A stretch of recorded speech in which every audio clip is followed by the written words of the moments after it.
See if that works. Okay, that worked.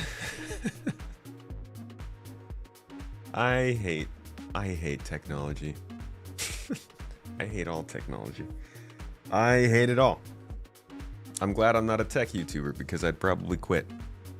Thank God that I only need to use tech to get to what I enjoy, which is space games, but like, holy crap. Fun part is I don't know what I did to just fix that. I don't know how we just went live. I'm glad we did.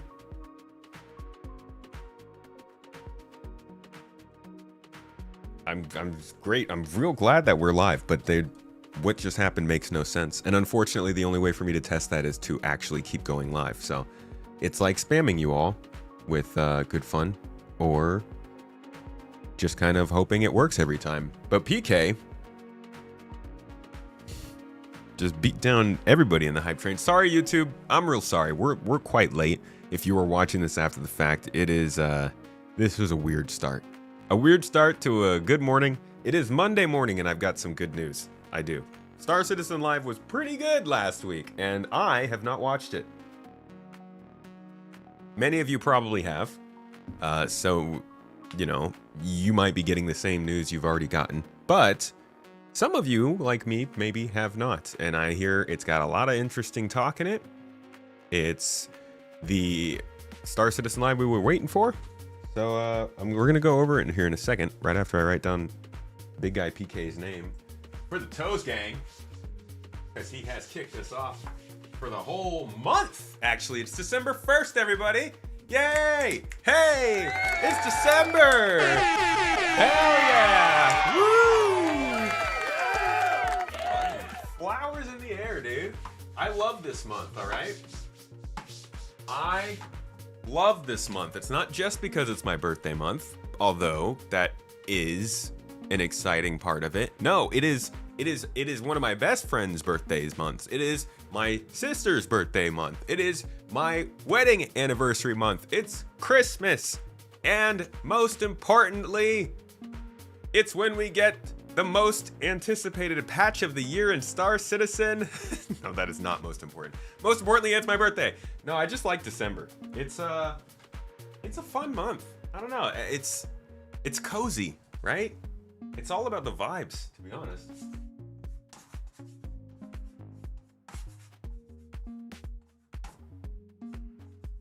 Thank you, PK, for the Toes Gang. Yeah, it's I enjoy December. It's like, you know, hot chocolate and mulled wine and fires and stuff. Not bad fires. Coming from California, saying gotta specify when you're saying fires. I mean controlled fires in their places. And Christmas trees. Christmas trees are fun. You know what I learned in Turkey? Christmas trees and the present giving and all that stuff, that's New Year's. But it doesn't matter what you call it, it's still good energy, right? And I don't know, it's just like universal coziness of December. I hope everybody has some plans for this month, has loved ones to see, has loved things to see or eat or drink. And you got something to be excited about this month. It's a good month. Let's have some fun with it. So thank you, PK, for starting. That was all a rant just to say thanks to PK for starting us off on the Toes Gang. But I've been gone for a little bit. Thanksgiving has occurred. Thankses were given. Family was met. I got to see family that been needing to see. Honestly, my grandpa is not doing as well these last couple of years. So a time like this, we may have stayed to do more work. But I think these are, you know, it's getting to that time where you got to value every chance you can to see the people in your life. So glad I got to go over there for Thanksgiving. We took a couple of days off, got to see things from a distance, missed out on some news. Surprisingly, I'm used to leaving for something and then CIG will like drop something right after that. Evocati, new patch, big news, whatever it is. I'm surprised that we still haven't seen 4.5 go to Wave 1 PTU. I would have expected that. So maybe that will happen today and we'll keep an eye on that. And if it does happen before we finish, we will hop in and see what 4.5 has to offer. But for now, we're just going to check out the Star Citizen Live I missed. And it is Streamathon month, by the way. Subathon month, guys. We're doing a traditional subathon for my birthday. Yay! This should be interesting. And it's going to be uncapped, at least up until like 5 days. So a maximum of 60 hours online. For every 12 hours on, I'll spend 10 hours off so I can like sleep and not be crazy. That way you get the best entertainment still, but we're going to go every day. Ow. On it. In the middle of December. Because like I said, it's a happy month. When is my birthday? Smack dab in the middle. The most middle of the month. Well, kinda. I guess you can't really be in the middle of a 31-day month, but you get it. Sub-birthathon. The sub-birth. We're gonna birth some subs. Nope, don't say that. Dried Christmas tree bonfires are strong fires. You gotta find something to do with the Christmas tree, right? I need to stay warm in the winter. No, that sounds like a good fun time. Let's burn some Christmas trees, dude. Let's put them in cannons and launch them into the air while they're burning too. Yeah. I'm over here talking about the danger of fires in California. You packed it all into December. Yeah, dude. It's a busy month for us.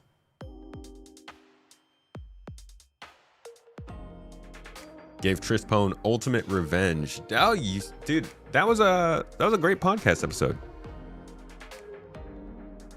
I've been wondering if I got a little too controversial, but it seems like people are enjoying the episode.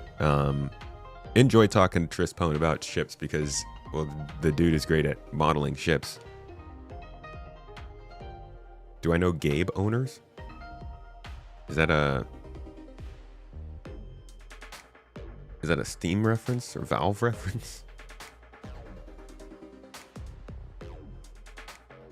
Enjoy that time with your grandfather. Lost my dad at the 21st last year in December. Time you wish you had gotten until it's gone. Yeah, man. Hell yeah. No spoilers. Haven't finished it yet. Just one spoiler. They release Half-Life 3 during the podcast. Star Citizen hit over 916 million. Dude, no.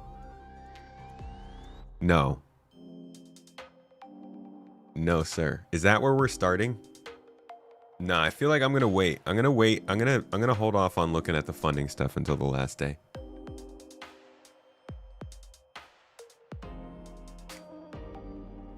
It is crazy though. It's actually I can't hold off that much because I went on Inforunners. I went on Inforunners yesterday morning, November. The last day of November, I went on Inforunners, and Execute was talking to me about the kits being released and the Clipper being like a really well-selling ship. And I have been away, so I haven't really looked at anything Star Citizen over the last 4 or 5 days. And he's like, "Have you looked at the funding?" I'm like, I saw it recently. It's pretty good, right? It's like 125 million because they just beat last year, right? I think it was maybe a week or two, like 2 weeks ago, we just passed last year's number, which was 117, I want to say, million. And so I'm like, yeah, dude, they just passed. It was like 123, 124 million, 138 million dollars, dude. What the hell? What? Genuinely, I think I put out a video at the midway through the year. I put out a video and I said something along the lines of they might reach 140, possibly 150 million this year. And I thought I was full of shit. I thought they might hit 130, maybe 135. But it wasn't until after I had put that out and really kind of looked at the funding again, I was like, 140 million is maybe doable, but that's pretty far out. Oh my God. And I think a lot of it's going to be cosmetics. if you look at their financials from before, they didn't do very many cosmetics before. It was actually a disappointing amount to me when I first saw it on this, because it's very small. Let me see if we can find the breakout. This is headcount. This is capex and investments. We are looking for income. So here we've got sales, pledges, and counter. What is counter? What is counter? Income raised via crowdfunding from the backers of the project, calculated based upon standardized exchange rates used for the counter on the website, which are adjusted from time to time. Income from incentive sponsors, licensing, and partnerships. So I don't even... Do they even break out cosmetics right here? Maybe this is not what I was looking for. A lot of it's because we stopped losing armor and people are buying the new patch bundles. Yeah. And I hope people are okay with the idea that they will lose that stuff but be able to get it back. Let's see. Regular sales. Income of the 50%.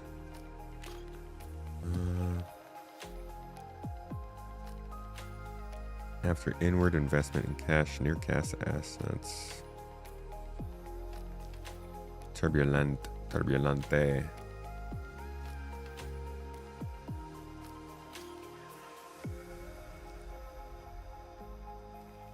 Other income grew by 50%, reflecting the service income and credits generated through Turbulent following the acquisition of that business.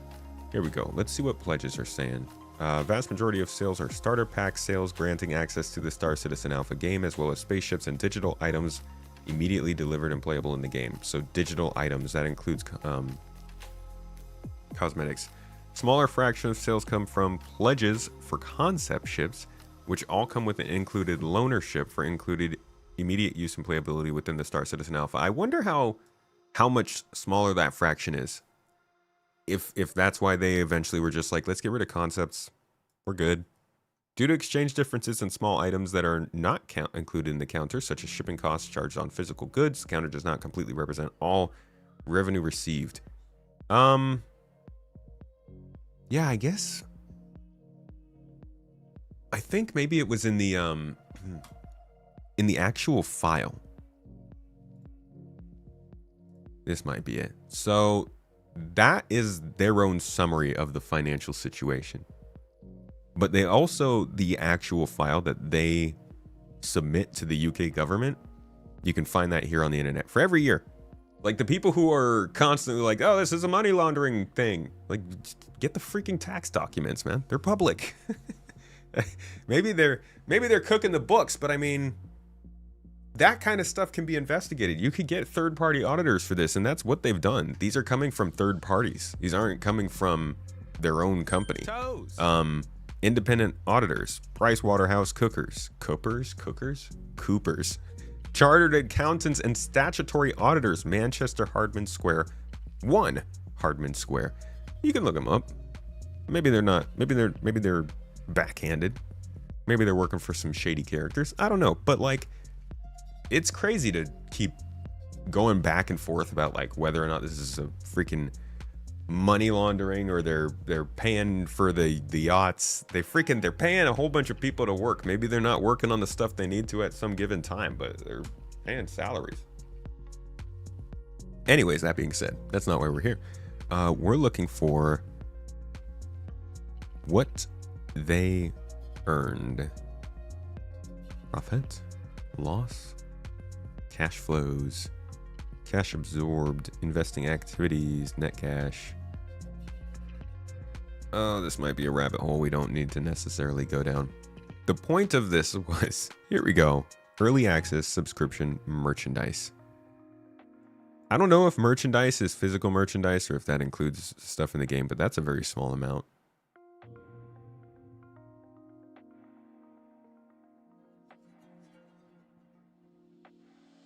I'm guessing that's physical though.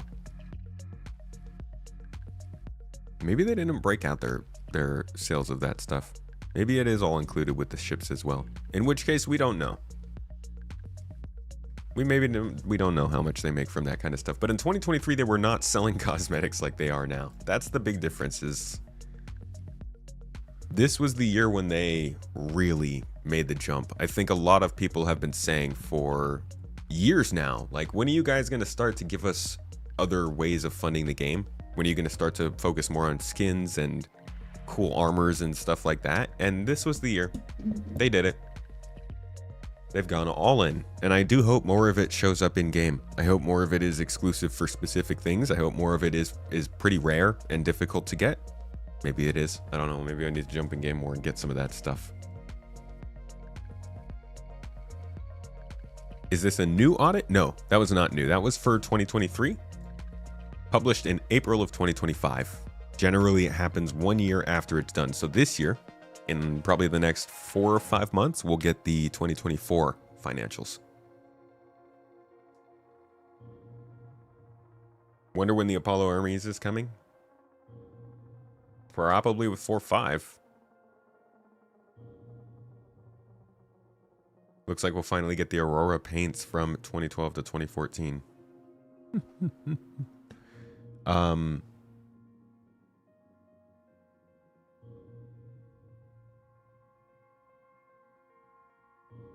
Yeah.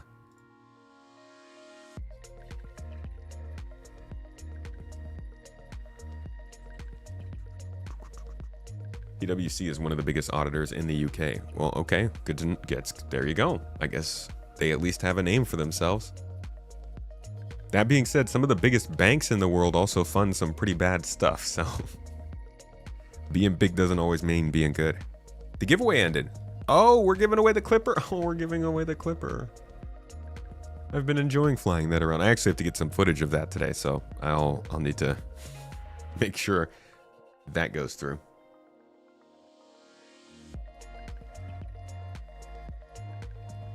They also backtracked on a lot of the exclusive nature of the game, like the F8C, prior your best and show skins. I wonder how they can replicate it next year. Yeah, I think they're actively burning a lot of goodwill.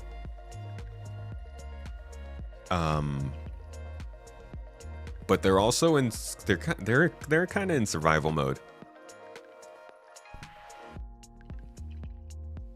At least it feels like it. You know, maybe the scales tipped a little bit, but I do still feel like they are acting a little bit in survival mode. Clippers definitely an in-game purchase. Oh, dude, Clippers. I've got a lot to say about the Clipper, man. I'm actually excited to make a video about it. I haven't been excited to make a video about a ship in a while. A good while. It's a cool ship, though. It's an interesting dynamic for Star Citizen. All right, you guys want to check out the new update?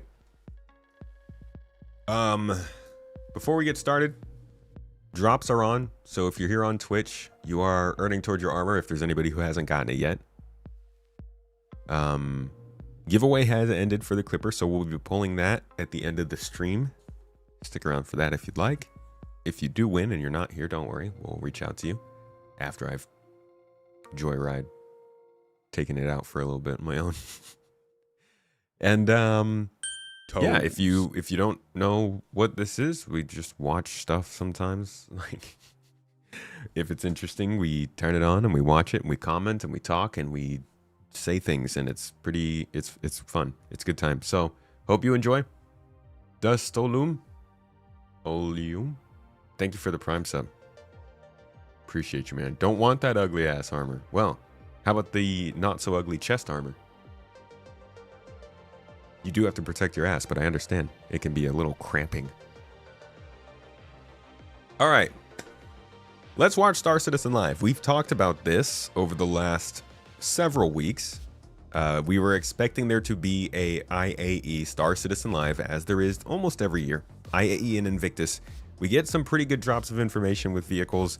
And, you know, it's been lighter this year, of course, and that's the decision they've made. And that's okay, because they've got more important things they're doing now than like, it used to be kind of about sharing the process of the development.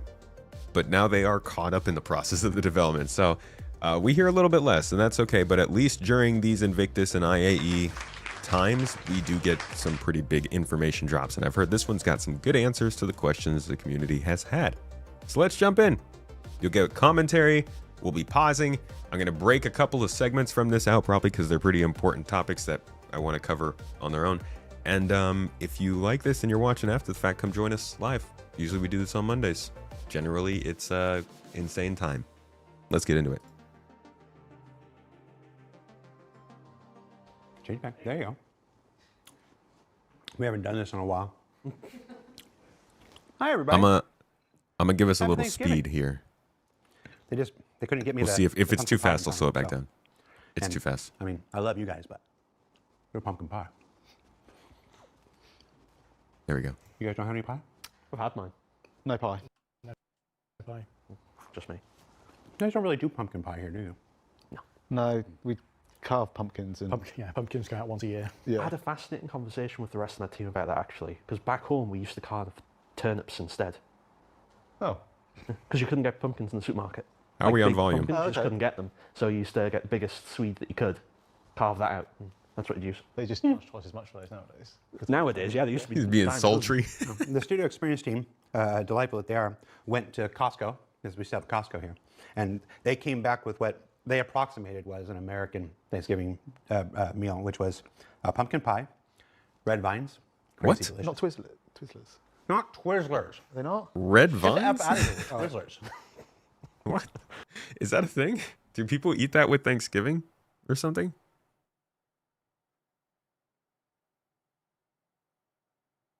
Is that like what? Red vines? No, red vines and Twizzlers are not the same thing. Twizzlers are solid. Not even close. Oh, are they? Yeah. All right. If the volume is a little low, I will switch browsers because this one will allow me to change the volume a bit. Yeah. If you didn't care for the Let me fin know on if the it's still up. L21. Yeah, that's my fault. Oh no. Wait, tell me more. What else is in a Thanksgiving meal? A lot of ship talk. Well, hi everybody. What else fruit is in there? Please. Reese's peanut butter cups What? and Welch's fruit snacks. What Proper Thanksgiving meal. What the hell is Hi that? everybody. How is that a Thanksgiving? There's not even a freaking what? There's all sweets. I realized I took a bite before. So you're really brave Thanksgiving eating for your baby cousin. Welcome to Star Citizen Live. A lot of ship talk. Eventually, I'm your host Jared Huckabee. And Look if at him, you've his never seen freaking Star blood Citizen sugar's Live going up. before, well, it's usually where we take about an hour out of our week and talk about all manner of things related to the ongoing and continuing development of Star Citizen. Today, we're going to go a little bit extra because we haven't done a show in a while. We're going to see if we can't make up for it and answer as many questions from the community, as many questions from my own curiosity as we can. Joining us on the show this week are three members of our esteemed vehicle content team. We'll go ahead and start here immediately to my right. Tell everybody who you are and what you do, John Crew. I'm John Crew. I'm the vehicle director. So I look after the whole pipeline of all the content, all the teams, all the studios. Literally been here Everything more than a related to decade vehicle now. is your fault. Correct. That's not remotely true. What's up, Bob? Most things, though. Yeah. Ben, who are you and what do you do? I'm Ben Curtis. I am the vehicle art director. So I look after the visual side of the vehicles, I guess. Make sure they look as good as they fly. So if you don't like how they look, Yeah, that's my fault. it's all his fault. Everything else, though, is... Yeah. If you didn't care for the fin on the L21, Yeah, that's my fault. Oh no. his fault. Fine, we'll get it out right at the beginning. And Mark, who are you and what do you do? My name is Mark Gibson. I'm the lead vehicle content designer, and I make sure what John wants to happen actually happens. And when do you start doing that job? Probably in the new year. Okay.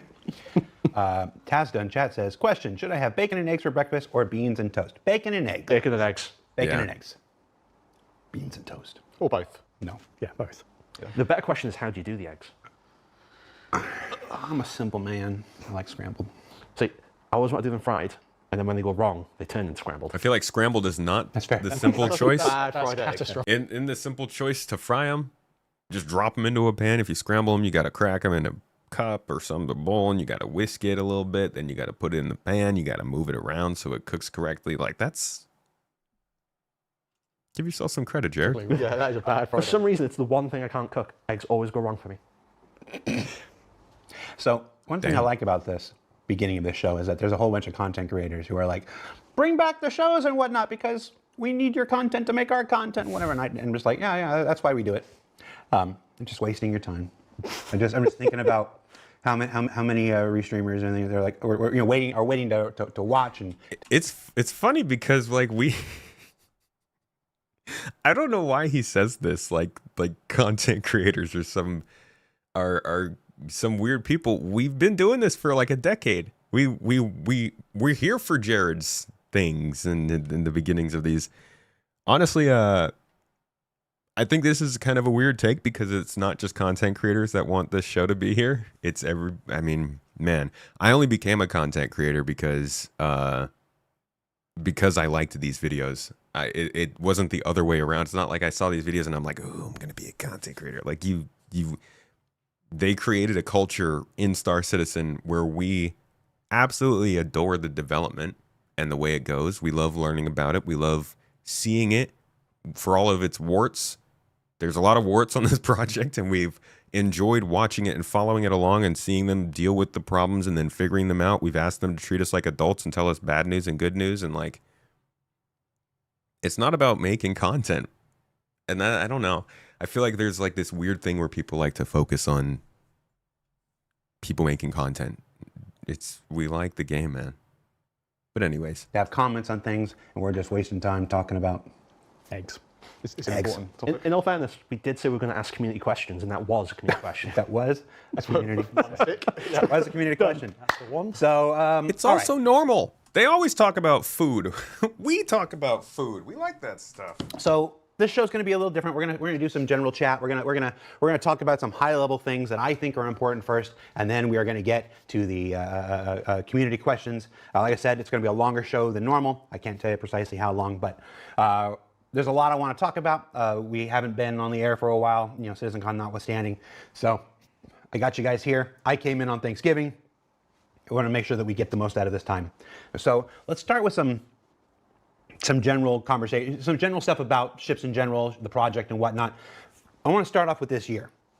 This year, if my math is correct, and please, you guys correct me if it's not, you have now delivered 27 vehicles this year. That's insane. So my question That's is, crazy, dude. WTF? Like, how did this happen? And what's this change been like? It's been pretty full on. So at the start of the year, we talked about doing this year of I always love shots like that. Like reaction shots during interviews that don't seem like they have any relevance whatsoever to what's going on.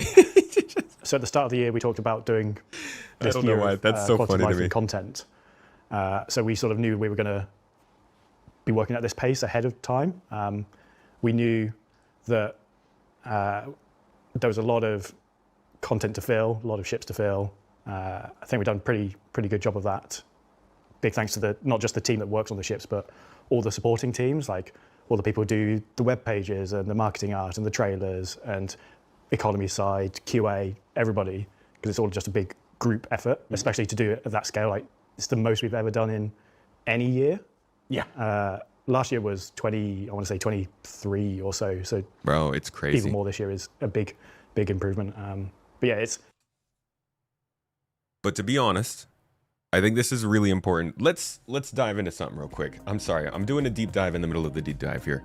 So there is a good man, goes by the name of Colonial Movers, and he makes posts regarding the way that these ships are created. As you can see here, this is just searching for his name on the Star Citizen subreddit, pulls up posts from as far back as 7 years ago.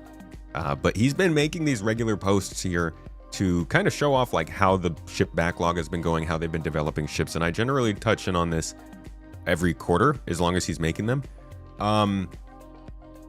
And You may have seen this actually referenced in some videos that I've made. Let me move out of the way here so you can see it all. So it shows us all of the ships that have been, like, the year they were introduced, not necessarily delivered, but introduced. So for instance, you can see that we now have ships here that were not, I don't even know about these yet. These were mentioned in the episode we're about to watch.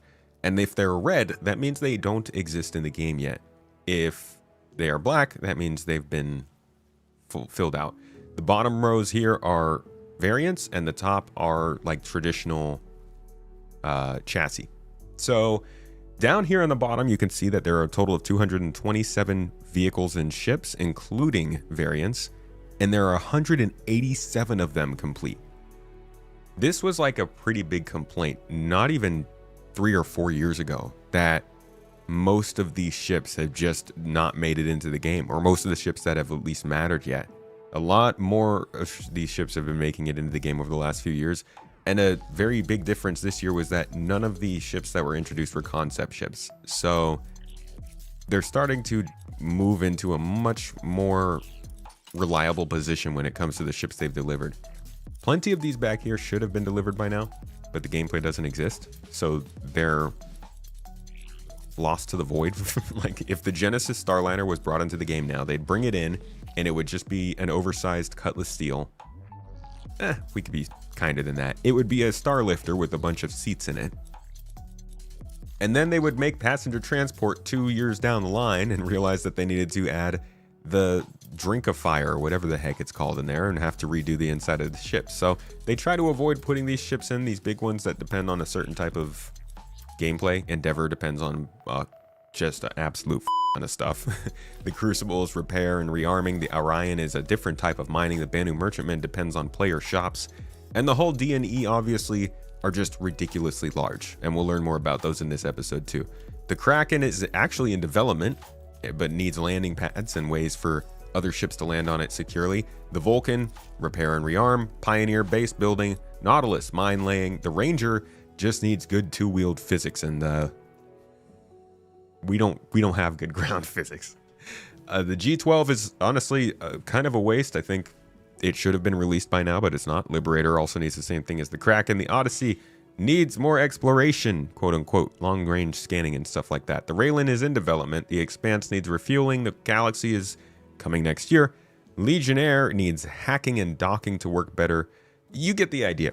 Like, these all have reasons for not being in the game. Most of the stuff that is in the game. But Colonial Movers releases these pages, and it just kind of shows how they're doing on delivering on these things, and it looks a lot better than it did just a couple years ago.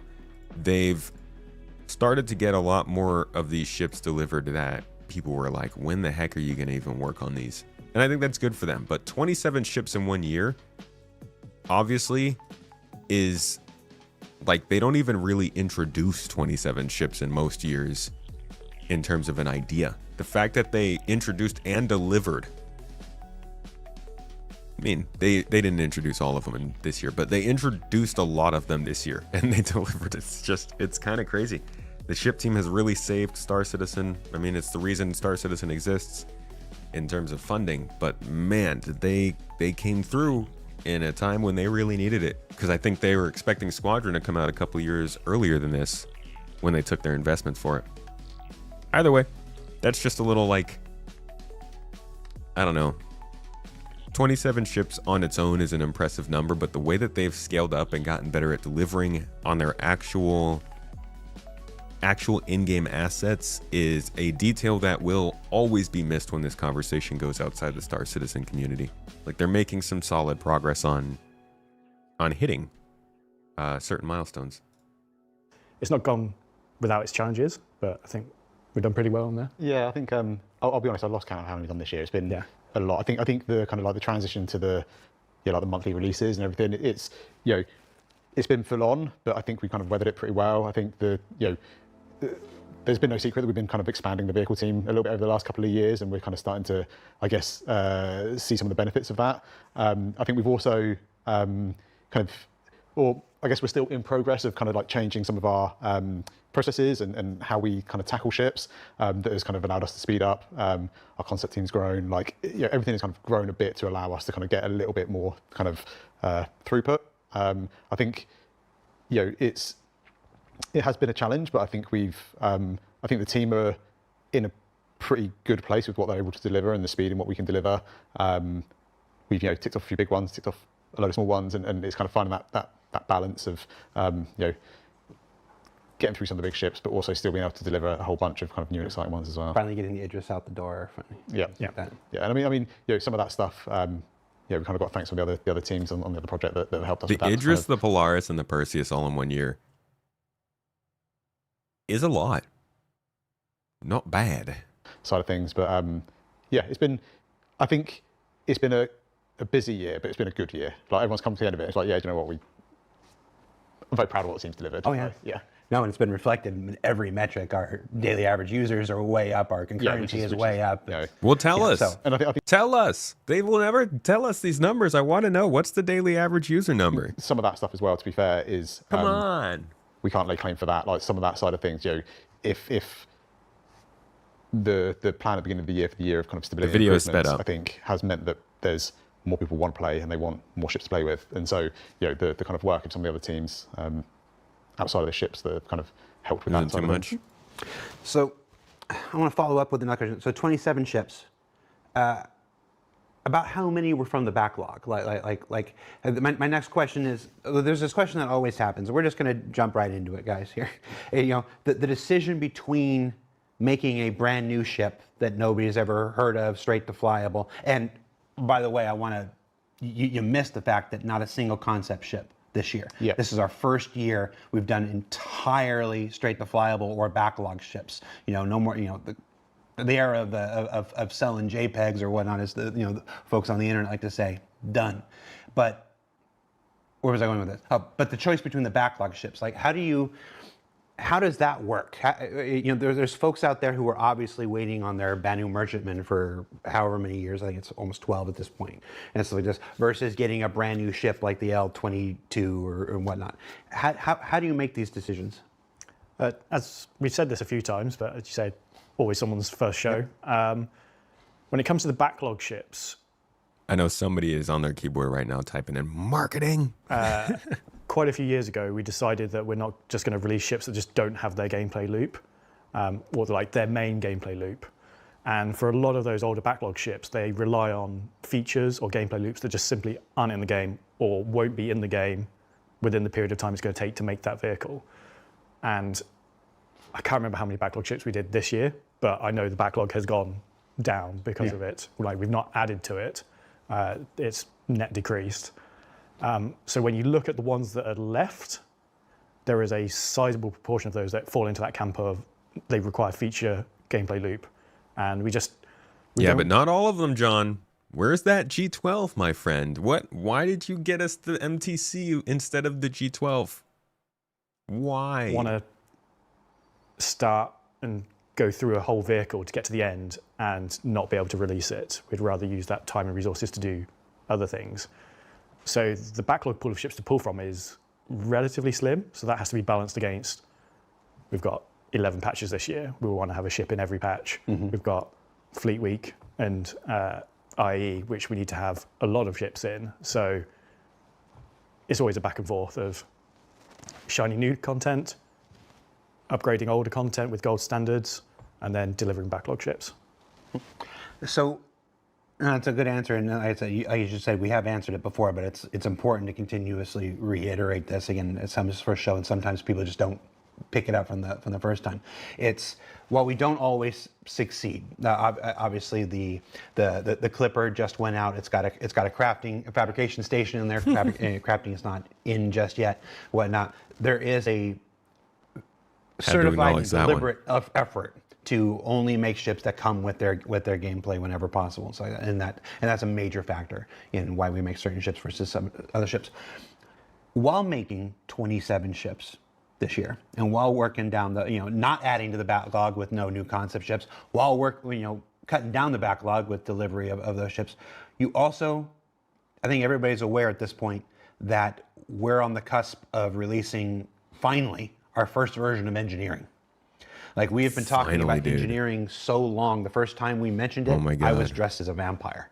Like that's how we long, watched this. We just watched that, right? He literally was. What is it? Interface showcase. Dude went crazy. It was COVID. We all went crazy. But he went crazy on camera. Nah, he had a good time with it. Yes, everybody is at home and the work continues, and that is the greatness. But it hasn't always been easy for Count Disco. Before everyone else went to WFH, it was decided that somebody had to stay behind and take care of the studio for when everybody returns. And So he and Dan Truffin, unfortunately, who is no longer with the company, introduced engineering. So with the resource management, For the first time. we have this idea that there's one way the resources are managed throughout the entire game. There's one way to consume them, one way to produce them, and all the items everywhere, they use the same system. So we started by This was the first view of engineering. This is where it all started. Literally the most basic representation of a spaceship. It's got the components and it's got the relay in the middle.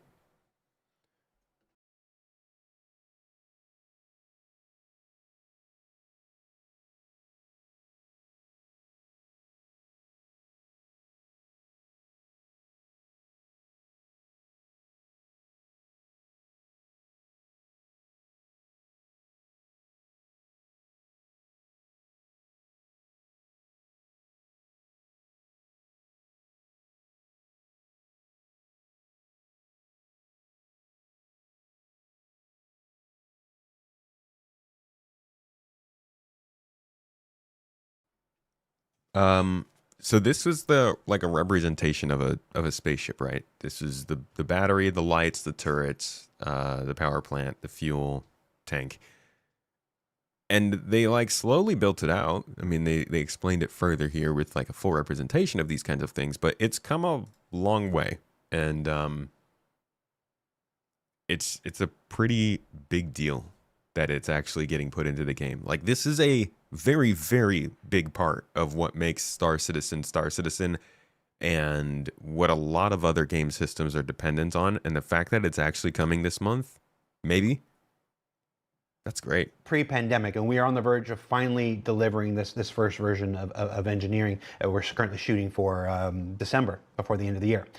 But obviously, this has been a massive undertaking for your teams, because you have to go back and as we're approaching nearly 200 ships now, you know, not just convert the old ships to work with the new system, adding components and stuff like this, but making sure you build the new ones with this in mind. How's that been? That's been crazy. It's a huge amount of work, and it isn't just they finish the feature, here's how you do it, off you go. We work with them to do the prototypes for it as well, so we actually test out and implement it on normally a test vehicle that gets chosen. But then to go back, because we've been developing ships for 8, 9, 10 years at this point, it means that how we've set stuff up over the years has changed as well. So how we have to deconstruct and then reconstruct it to work is different depending on when the ship was released. So on top of having to actually get the ships out and release all the new content, any downtime is spent a combination of either bug fixing, quality of life for existing ships, or doing all of this feature support. Right now, the entirety of the vehicle design team is off doing tweaks and changes to improve how features coming out in December feel and experience, and we're actively making changes to from what we thought it was going to be to what feels better and is a better experience. Literally right now, the team is sat doing it. Probably listen to me talk about them as well. Yeah. Yeah, I think that's like, you know, part of the challenge is even like simple things like making sure the ships have got fire extinguishers. Like we've known that's been coming for a while, and we've been adding them to a lot of our ships. You know, as soon as we kind of knew that was coming on, but we didn't necessarily know exactly how that system was going to work, and we had no real way of kind of like testing it. So really now, a lot of the times, you know, you think, oh yeah, well most ships got fire extinguishers, it's fine, but we still need to go through, test them all, make sure they all work, realise that, oh actually, yeah, there's a bit of collision that is a tiny bit too big, that looks fine, but we had no way of testing it. And it's those sort of little things that kind of catch So out. this the fire stuff is like an interesting thing, because I've seen a lot of people say, I think a lot more people are open to the component stuff and like keeping the ship maintenance going, but less open to the idea of fires breaking out on the ships. I've seen a lot of reasons for it. Metal doesn't burn. We would have automated fire suppression systems. Everybody would keep their ships vented. Ultimately, they seem to come back to, like, this doesn't seem fun to me. Why are you putting it in the game? And I do wonder how many of you feel like the fire is something that you would want to do without, but keep the component stuff in. Does that ruin it for you? Do you feel like it's too much to, like, the whole idea that ships would have fire suppression systems, I think kind of gets to the point that, like, people don't care whether or not they're using tech like it makes sense for that time period unless it negatively affects them. So is that something that they should do for the gameplay reason, in your opinion? You could live without the fire? Well, I bet so. It certainly wouldn't be killing you.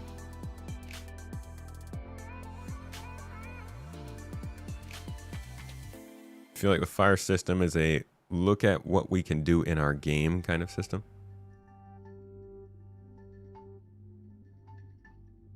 Fire is fine and fun. People are crybabies. It should only happen in very special circumstances. There's fire in the Reclaimer in the old tech video venting the ship, and everyone is on their own life support like the Expanse. We have auto fire suppression in military vehicles today. Why would it not be in 2955? But that's what I'm saying. If you take that stance with everything, we couldn't possibly have a good game, right? So do you take that stance with everything? Do you only take that stance with some things? Or do you just say we're going to pick based on not necessarily where tech would be, but on what the game's supposed to be? Because I don't even think we'd be pulling our own triggers to shoot people in 2955. I don't think we would be firing our own turrets. We probably wouldn't be going to get burgers at the... I don't know, would we even be eating real food by that point? Or is it all paste? Are we just squirting pastes into our nostrils and mouths? Oh, yes, we're putting squirrels on a stick and then burning. Of course, what am I talking about? It's 2955. We eat space squirrel now. Thank you. Thank you for the tea, Mrs. T. Metal may not burn, but all the wire, fabric, plastic, etc. would burn. If we say how would it be in 29XX, we could assume all ships would be autopilot, no need for us to do anything. Yeah, that's what I mean. It's a yet another slippery slope. There's a lot of those around here. Just don't overdo it if it's happening rarely or at extreme circumstances. If it gets intrusive, I feel like it's anti-fun. Yeah. I think it should be the most intense of deterrents, right? Like, you should be able to go through a whole bunch of damage to your ship before you're dealing with fires on the interior. That should be like, hey, you are not taking care of your ship kind of moment. I agree with you there. A bit too big, but it looks fine, but we had no way of testing it. And it's those sort of little things that kind of catch you out. On the art side, we're probably in a better place because our side is less impacted by it. I think it's really kind of the design set upside, this kind of weathering the... For engineering, there's a lot goes into it that players just don't see. So, we could spend 2 hours talking about how we do it, but essentially and we've been doing this process under the hood over the last 18 months, 2 years? Yeah, near enough. Basically stripping out the old item pipe system, replacing it with the resource network. That was a lot of manual labor to do that. Mm-hmm. And the way that's been in the game since before 4.0 has just basically been all the items just automatically connected themselves. That was just to get the system in functional. And now we've been doing the passes of actually physically linking all the items correctly to the relays. So people will have seen in larger multi-crew ships that have released the last 2 years, physical relays, physical items, and it's literally connecting up the resource network for those. So when you have a ship that has an engineering screen, you can see all these connections, you can manage it. And for the initial release, everything will support engineering. It just comes in different sort of stages. It's obviously, everything has to work, step one. Ideally. Ideally. Well, is that the requirement? It's not always a guarantee. Not always a guarantee. Let's just be real. It's not always a guarantee. But obviously, a single-seater is less work and less requirements than, say, the Polaris, where a single-seater, you have the ability to repair your items through the MFD, and that's our sort of fallback case for a ship that doesn't have physical components. You could be able to do that gameplay from the cockpit, from an MFD, and then as we go through the ships, physical. All right, how about now, how do I eat a snack in the single-seat fighter? We're almost there. We're so close. Ananzi, thank you for the sub, dude. Hello, Nerd's first message after I resub gets deleted. I'll delete all of your messages, sir. Don't call me a nerd. Adding engineering screens. Again, not Just every ship will have an engineering screen because it just doesn't make sense to do that. No. You get more and more of that gameplay unlocked, but it's not like if a ship doesn't have physical components, it's way better than one that does for the gameplay. They both get impacted the same. Mr. Malzero in the chat says, what about armor? Well, yeah, it's coming too. So engineering's been on Tech Preview for a little while. It was on Tech Preview without armor. When they just finished the code check-in, I was talking to Torsten earlier today. When it returns to PTU, I think tomorrow, the day after, as soon as the build is where it needs to be, armor. The first version of armor will be in as part of engineering, and it's going to dramatically change the balance between ballistics and lasers and all that stuff. Different tiers of ships and everything. Oh. It's just fundamentally different how combat's. Yeah, this is actually pretty big. Wow. If they're serious about that, hold on. Let's go back to a couple other videos they've done. There's one that I covered. Ooh, let's see. Not sure if there's going to be a good way for me to find it. Let's try Starchives real quick. So they originally started talking about this a little bit more in depth back when they introduced soft death. And they told us at the time that soft death was the original fallback, the halfway point, because they couldn't do armor yet. They needed to do, oh, you know what? Let me search for soft death instead. That would make a lot more sense. They needed to do something that would give people a lot more time and sort of change the way that ships would work when they got damaged.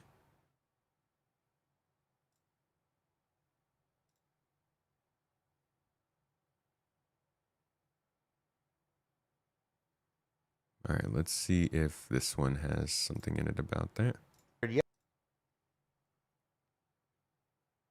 Yesterday, by the time people see this, will soft death ships be repairable? We know from ISC the answer is yes, but can you give us any more information on this? How does this work? So the first thing is that soft death is a bit of a temporary solution. We don't have the full damage penetration. We showed a placeholder for it at CitizenCon. And I think everybody saw the Maelstrom presentation with the ships breaking apart. So that's going to be part of it. What we right now have for soft death eventually will be more of a systemic thing in that some ships, if they kill your power plant or they kill all your relays, or you have a very bad crash landing and you no longer have wings, or your ship is no longer able to fly or to move under its own power, there will be some degree of repairs you can do manually if you get spare parts or you've got engineers working on it. But as you mentioned, the SRB is also the solution when that ship cannot fly. There's nowhere to repair it on the field. You just throw it back to a base and do the regular repairs there.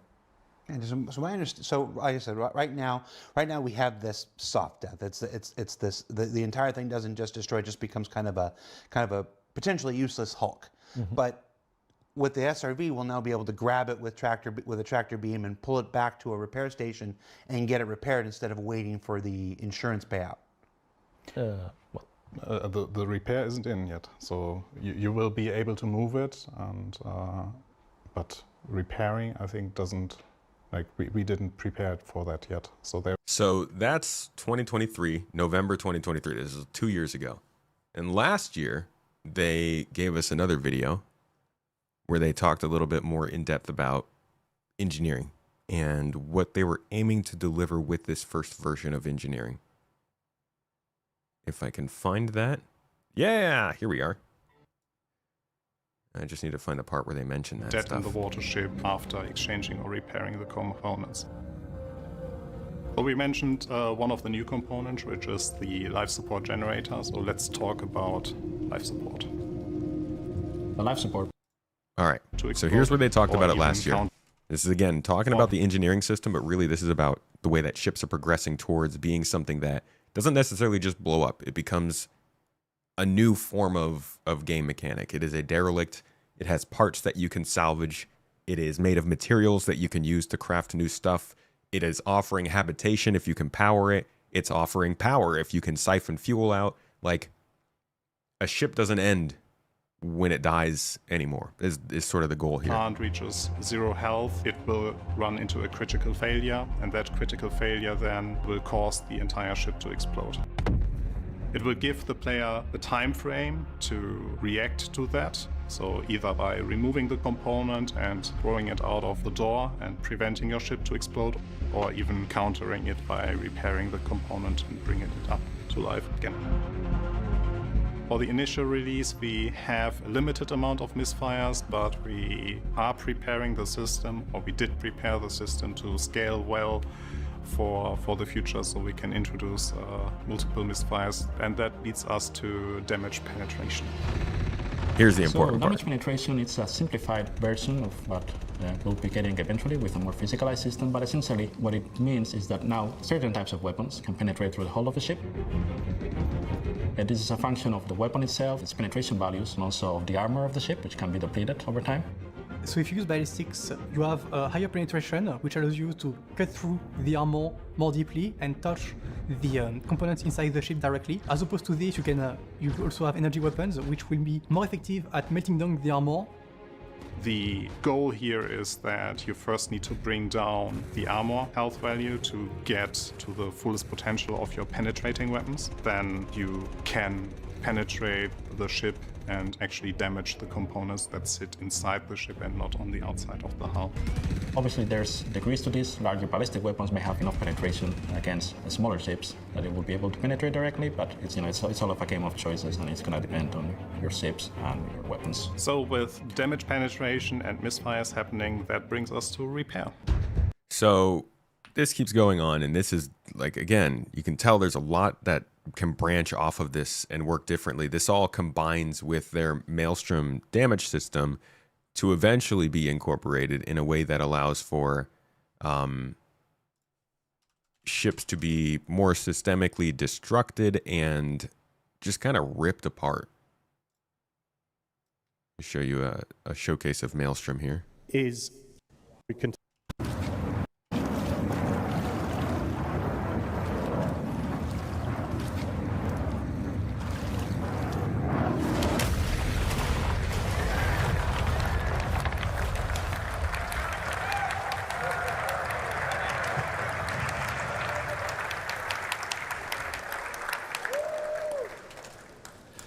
So yeah, Maelstrom is about just creating huge amounts of destructible environments. And it's not even just ships, it's supposed to be bases. And I think it's going to be a lot of stuff that's a little more temporary. I don't think it's going to be just every single thing is this destructible, because that would be insane. You can't, especially on an MMO.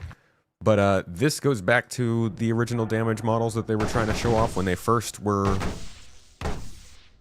showing off how they wanted ships to be damaged. This is a video clip from around 2014, 2015.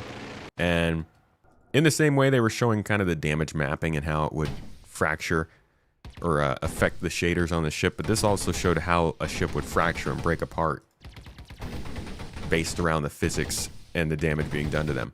Obviously, it's taken a long time for them to get to this across an MMO environment. But that's kind of, that's the precipice of where we are. We're almost there. We're not quite there. This whole armor thing that they're doing is a big step in that direction, but they still got to get the actual damage simulation going. So that's like kind of an explanation of armor. It's meant to help with weapon customization. Ballistics penetrate better and can get straight through to the armor, but energy weapons will break down the shield and make it easier to get through to components or something along those lines. Anon, thank you for gifting out a sub, by the way. Appreciate you. It's going to play out. Yeah, it's now you're now going to have this choice. You know, Another demo sure, I video? can use lasers if I want to peel I mean, you could go and literally play it in the 4.5 PTU this week, but yes, another demo video at the time. down the shields and then melt the arm or stuff. Or if I know where the shield generator is and I've got ballistics, I can punch right through that and take those out faster. It's like that. It's going to be a real interesting challenge and change to combat. You know, the more you know these ships, you know, the more effective you're going to be and stuff. And then of course, you know, continuing changes to flight model. The flight model will make that better and stuff as time goes on. Yeah, well, it also massively benefits people actually taking larger crews, because if you're trying to fly it on your own, you can't go around repairing all the like components in the bigger ship. So it encourages you to actually go out with your friends because they stay in the fight a bit longer. It's going to be a huge shift. What in the friends, dynamic of Ben? multi-crew ships. Yep. Wait, so, that's not bad. We've got an ISC that'll air next week that we shot with Torsten. It'll go over a bit. Oh my God, we're getting an ISC. Now I can make content with their content. When the PTU goes, you'll learn more about engineering from PTU than you will from the ISC. Is like this. And then we're working on a big engineering doc to release alongside 4 or 5 that'll help explain a bunch of the fundamentals and stuff. So cool. Love that. We're all Love shooting it. to get this out before the end of the year. So we're going to do. There's also a very good document that I'll point you towards.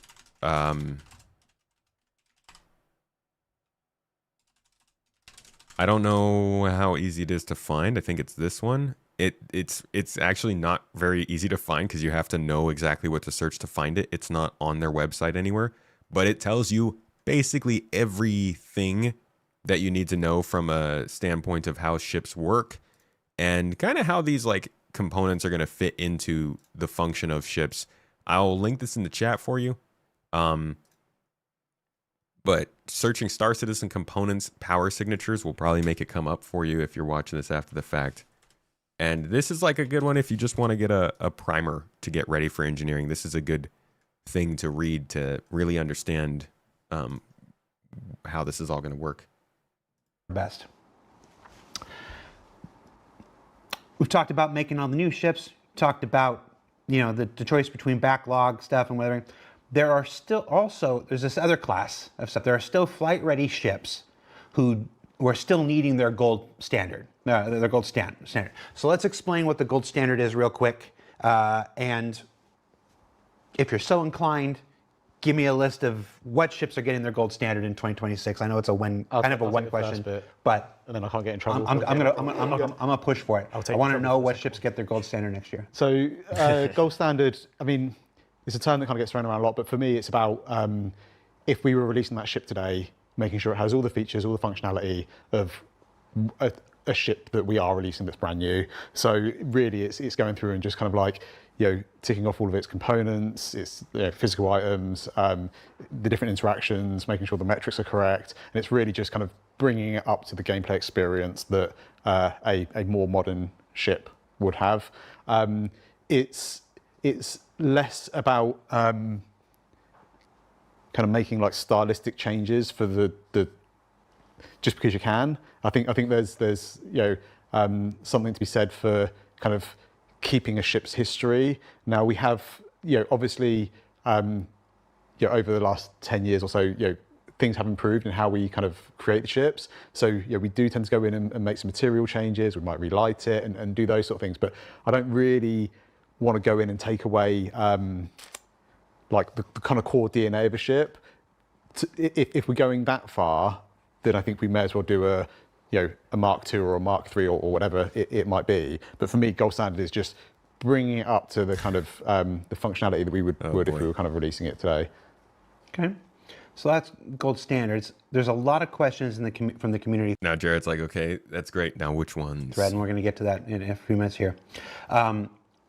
About the other ways we update the ships. So there's the gold standard, which you just explained. Yep. And then there's an outright rework. Yeah. You know, you've got. I think it's Polaris owners are now you know, somewhat envious of the Perseus interior. Yeah.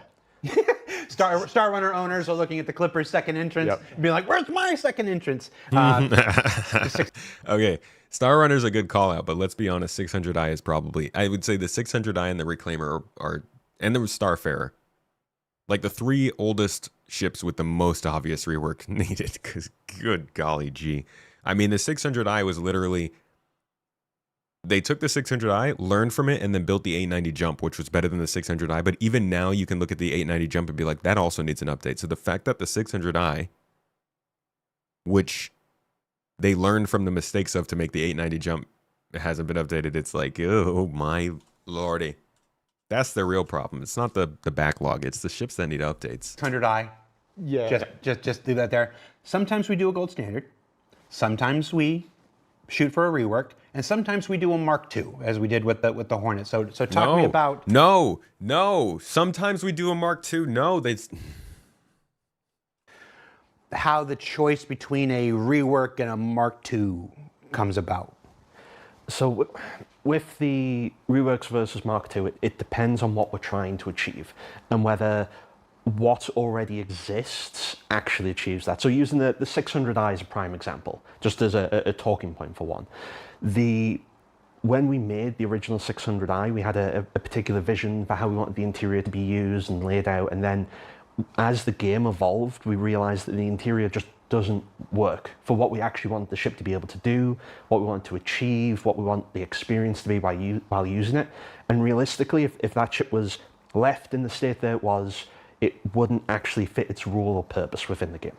So what we want to do is rework something like that. It needs to be taken back and then re-reviewed. And obviously everyone's seen the rework images, the concept board. There's an entire thread on Spectrum where people are keeping track of everything for it that we've ever said and covered. That's the rework. That's when what's there doesn't work. It doesn't need tweaked. It doesn't need things adding. It doesn't need minor changes. It's straight up, it just needs removing and putting back in. So here's a couple looks. If you know the 600i interior, you can tell that these changes were inspired by the 890, like I was saying. They are insane changes, though. Like, you can fit a Nova in the 600i that they have planned. These are concept images that they showed off to give an idea of what the reworked 600i would look like 3 years ago. This is 2022. So there's a lot of salt around the 600i rework and kind of how people feel about it. And I get that, because they should not have shown this stuff if they were nowhere near getting into it. But that's the difficulty of this, is they never really know. The gold standard can sometimes be just bringing something up to scratch. So that's adding, say, the suit locker's missing, or the weapon rack doesn't work, or other features that help the gameplay experience but don't require us to fundamentally change something about the ship. And then the Mark IIs exist where... So basically a rework is when the ship they made doesn't fit the gameplay that they have. So like the Starfarer, for instance, needs a rework. It kind of gets the job done, but clearly it needs some stuff added to it and taken out to make it make more sense. The Reclaimer, to some extent, needs a rework. The MSR probably is going to need a rework. The Mark I, the original, still works for the role, but we want to make it bigger and better, but we don't want to get rid of what the original role was being fulfilled. So if we talk about the Aurora... Too late now. If we talk about the Aurora, so this was revealed to me before this, so I did know about this, but I got things to say. I'll let them explain first. So the Aurora interior. Oh man, I'm getting in trouble after this. Go ahead, Mark. Let's do it. Okay, so the Aurora. This is actually a really big deal, by the way. I don't know. Who knows who they're looking at right now off the camera. They're like Ben is definitely looking at somebody like, is he busted?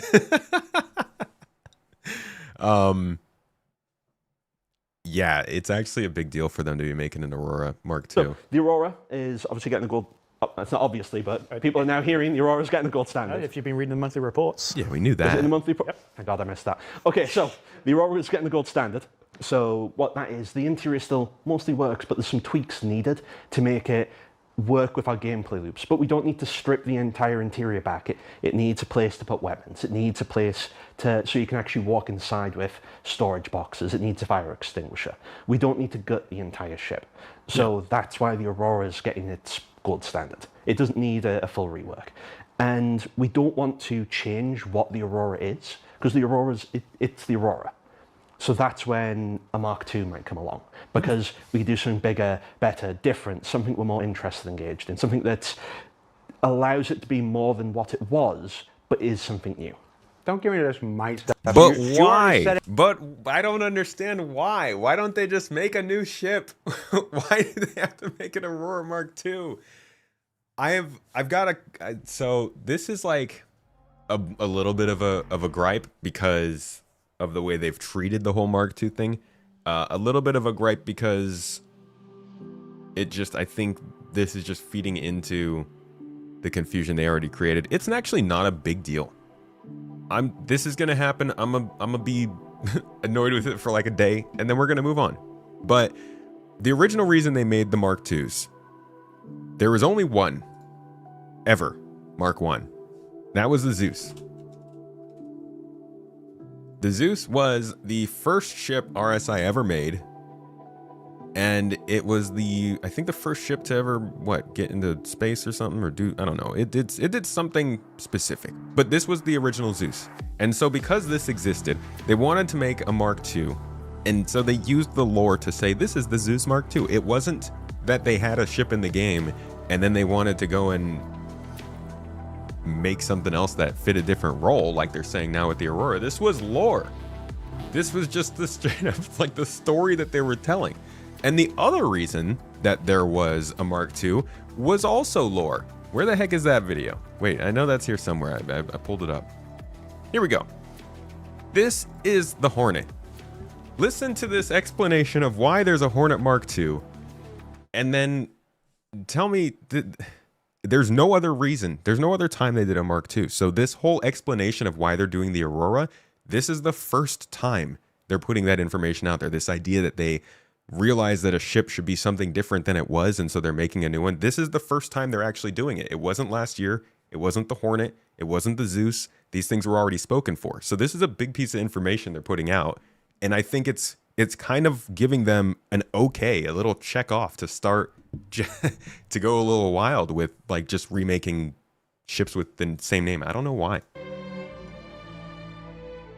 Hey guys, this was not too long. Sorry, this is 2017, I believe. This might be 2016. Yeah, this is 2016. Ago, I received the awesome task of creating the new Hornet F7A ship, which will be featured in Squadron 42. I recently got done with the modeling and texturing portion of the ship build, and I would like to show you guys the process on how we created the all-new Hornet F7A. The original Hornet F7A Mk1 was created by CGBot, and it was used in the first pitch video by Chris Roberts. The F7A is going to be featured in Squadron 42, so naturally we were looking to do a complete update for the Hornet, since the mesh being used in the game as of now is still essentially the old CGBot model from 4 years ago. The idea here was to keep the original Hornet F7 Mk1 series in the game, and then add the F7A Mk2 model completely new from the ground up with our latest techniques and pipeline procedures. Chris thought it would be cool to have the classic Hornet and the new version run side by side, and players would have the opportunity to keep the old Mk1 as a classic collector's item. We were also going to revisit the Mk1 one last time with an update on materials and damage systems to have it mesh better with our current assets. While we wanted an updated and new Hornet, we still wanted to keep the essence of the Hornet line of spaceships, rugged and relatively simple, yet very effective. So like, it is what was originally planned for the Hornet, and that's all fine and well. I just think it's definitely a change. And again, I'm not saying that's gonna like this. I think people will will see me have a little moment about it and think that I'm trying to like start a big drama or crash the company. No, I just think I want to draw attention to the fact that this is a change right now. It's not like this was a thing before and they're just adding on to it. This is a new understanding of how they're going to start building out more ships, and the Aurora might be the first one. You could call the Mantis a Mark II maybe, or the Asgard a Mark II, but they weren't actually calling them Mark IIs at that point. The Aurora Mark II is the first real one, and I wonder what they're gonna do with it, how they're gonna go about it. I get them wanting to protect older backers from their ships being changed, but where's our 300i Mark 1? Where's our Cutlass Mark 1? Like, they did change some of these ships quite a bit, but they decided not to do that practice with those, but they're doing it with the Aurora. And at the same time, I still just don't understand why the Aurora is getting itself a gold standard, so Aurora owners will get their Aurora that's upgraded. This other ship they're talking about, why is it just not a different ship is the weird part to me, but it's not a big deal in the grand scheme of things. I just think it's important to note. Let's move on. Lord Manic, thank you for the sub. Appreciate you. And they already saw my reaction. And Aurora Mark II is coming. Yeah, the Aurora Mark II is the thing. I'm not going to go into details about it, but it allows us to take the DNA of what a Mark I is and then expand upon it, make it something different, make it its next generation of itself. Yeah. If you look at it compared to the Hornets. Just looked at the chat. Yeah, it definitely means, like, before this, I was like, guys, there's not going to be Mark IIs of all these ships. You probably remember me saying it. I sat here like an asshole, and I was like, yeah, dude, it's not going to be, there's not more Mark II ships, guys. You're talking about things that they're not actually doing, but now they're doing it. So, Connie Mark II, Saber Mark II, all these things could have Mark IIs. Who knows what they're going to do with them. The Hornet Mark II and the Mark I side by side, you can tell they are both Anvil Hornets, even though they are stylistically very different. They're the same role, they're the same rough shape, and that's what we want to do with the Mark I Auroras and the Mark II. That you look at it and go, that's an Aurora. It does the same roles, but it's new RSI style. So, why make an Aurora Mark II? That's from the chat. Primarily, a big visual upgrade compared to the Mark Is, but there are so many Mark Is out in people's accounts. Like, it's one of the most iconic Star Citizen ships. We don't want to just suddenly one day, poof, they all disappear, and you've all got this new other ship that you perhaps didn't want 10 years ago. So it's the same with the Mark I Hornets. We didn't get rid of them and replace everybody's with Mark IIs. We want collector's them both can coexist, and yeah, like I say, as collector's editions for, I was here back when the Mark I was a thing. Yeah, and as one of our kind of like iconic starter ships, you kind of want, it's getting its gold standard to make it, to bring it up to what we want that experience to be. And then the Mark II gives us an opportunity to update its visuals to a point that it, like I say, it's kind of like the new generation of RSI. So it gives us the options to do kind of both the making the originals function and play how it's going to have to be a split wing Aurora. Doing a kind of a full visual overhaul as well. And there'll be people out there that will be like, don't like it, I want to keep Mark I. And there'll be people out there that will be like, Mark I's not for me, I love the Mark II. And that's a good thing. I can say this, I will guaranteed like the Mark II more because I do not like the original Aurora. I think it's super ugly.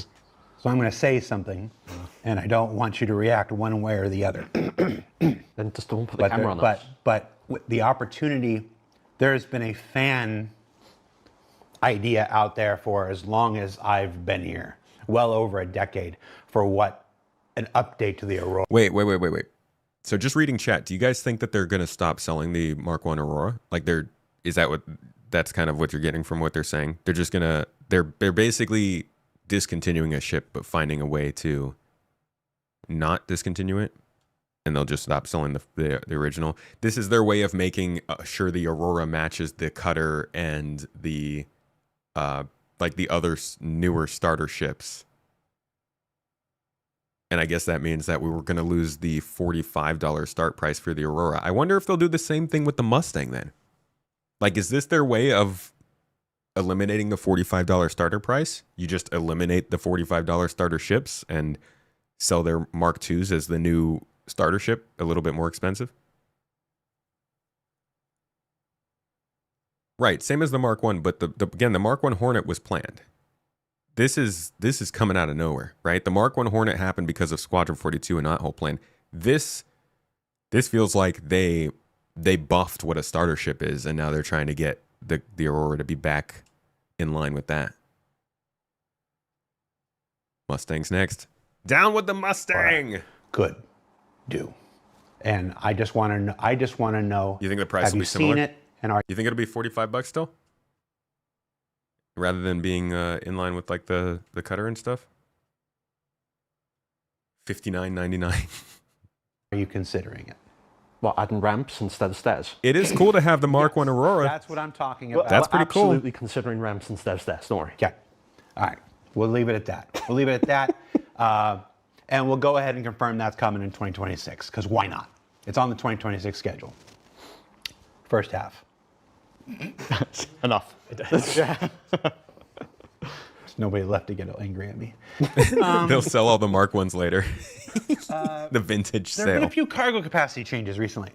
The raft, which was a big surprise. Like I didn't even know about that until it went live, and I'm like, what? This guy just. And then a few more coming up. Good in to the see you, by future the way, with whole Havoc. series. The How you doing, railing, dude? which we managed to sneak in Oh? there with a little hologram. Say Up that in the again? future with the whole series. The railing, which we managed to sneak in there with a little hologram thing, as well as an announcement that it's coming in 2026, which was Hey, let's go. We talked about that on the podcast yesterday, but holy crap, finally the railing. Can we take a moment, please? Just one moment to look at the railing. I want to look at the floaty bits. The floaty bits are really cool. I need to stop using that picture. Look at the freaking animations on this thing, That's where you first get man. your experience of the GM. This ship Really is nuts. increases the animation and what we can do with what's spinning, what's moving, what's reconfiguring. So I think the ship team is going to have a lot of fun with that. So what does the railing add to Star Citizen as a whole? It Moving really parts. increases the diversity of spaceships, especially A. So then when you're in that like transit elevator Look at this, dude. into position and all that's This go is up, going to be nuts. This is going to be our first large-scale alien ship, and it's going to be such an experience. I can't wait. architecture within this ship. When you choose to get on the lift to go up to habitation, you've got a console that's made out of like 50 different pieces in it, and it all builds itself into position, and then you click the button, get on your elevator, which isn't a standard elevator either. At the moment, it's at an angle, so you have a very different experience of like That's pretty transitioning cool, up dude. through the floors. And the floors It's gonna will be also so cool. But also, I hope that elevator doesn't vent the whole ship. Like, are there airlocks between these? Or something? transform to sort of enable you to get through easily. So then when you're in the habitation section, you've got access to beds and lockers. Actually, it's a Sean ship. It's probably gonna have like air You shields. can go left and right to the turrets and escape pods. And then you've got the dual race kitchen and bathroom section, and then sort of like a communal eating area. And then from there up, basically it takes you into a more technical section. And so you can either go to a docking, which is at the rear of the ship, and then you've also got a good portion of components in like the sort of quite technically themed Yeah, this is the area weird of part. the ship. And then you transition through there towards the bridge. And again, in there is we were looking at a way of being able to access components in a non-standard way. So the big stuff we've kept quite I don't think this is gonna work out. I think this is gonna change on the ship when it comes final. traditional because it makes sense. They're just there. But the smaller stuff, it's kind of like a component delivery system. So you choose which component you want to access. It's delivered to you. You can change out whatever it is you need to change, and then it's taken back off you and absorbed That's not gonna work out when everything's on fire and you're panicking trying to get to each back component. into the ship. Then you just transition into the bridge, open bridge, and then, like I mentioned, the captain and the co-pilot at the front in the large, like floating, almost like UFO style seats. Gonna be pretty cool. If you like alien stuff, this ship might nudge your fancy. nice. And I hear even cargo changes to the Ironclad are probably in order. Yep. Oh. What can you tell us about these? Yeah. Let's start with the whole series. They were concepted back 2015 2015 by the great Jim Martin. by the great Jim Martin. Back then, they were everyone's favorite measurement of cargo, freight units. Yeah, you guys are all asking when that video was from. I think 2021. Yeah, June 2021. So this was before physical cargo. This was before a lot of things were considered for the game, and they'll have to probably update some of that stuff. They had, How many FUs a ship they had had? so many FUs, and they got converted to SEUs. And as we brought the whole series to the game, the whole C actually I think kept at its original Pretty SE close. conversion rate. The hull A was 48 at concept, but we increased that to 64. Again, cargo metrics in our game solidified over the years. It didn't make sense to do this weird 48 because it didn't nicely fit in with the size cargo crates we have in the game. And as part of that, we decided that we want 32 SEU containers to be our largest container in the game. There's not going to be like a magical 64, 128, 256 one. And that sort of has knock-ons for the whole D&E. But I want to talk about the whole B first, in that we've been working on that. And that was 384 SEU at concept. It's now going to be 512. And it can still land with the cargo fully on, planet side. And bro, you can that's get in and out. crazy. 512 and it can still land planet side is like, to be quite honest, that's encroaching on the Raylan, which very well might be a reason for the shift at the same time. Where the heck are the ships? Show me the ships. Ship manufacturers. Who makes the hull? Musashi Industrial and Starflight Concern. We got the hull B here. No, I don't want to. I always go to the Star Citizen tools instead of the Star Citizen wiki, which is Star Citizen tools. Wait, no, I just never know which one to go to. I just want to see the hull B. Okay, 512 SCU it used to have. But if you compare that to, say, the Raylan from Gatak, 640 SCU. That's only like 100 SCU difference after the upgrade, right? Because they just said, what did they say that the whole B went up to? 530 384 SCU at concept. It's now going to be 512. 512. So just a little more than 100 SCU separating them. And I think that could maybe be considered in the reason for the Raylan getting bumped up. Who knows? But it still puts it in a pretty solid spot when you compare it to some of the other ships that you're using for cargo hauling.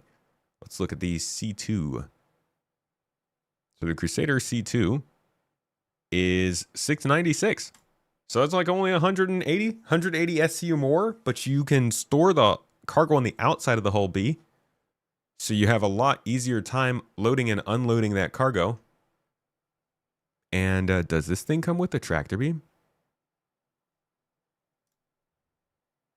No, I don't think it does.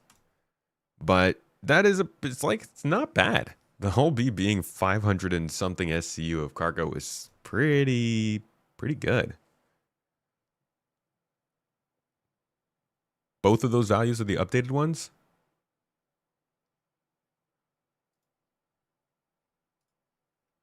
The Raylan was, oh, that's the updated version on the Raylan. What was the Raylan before then?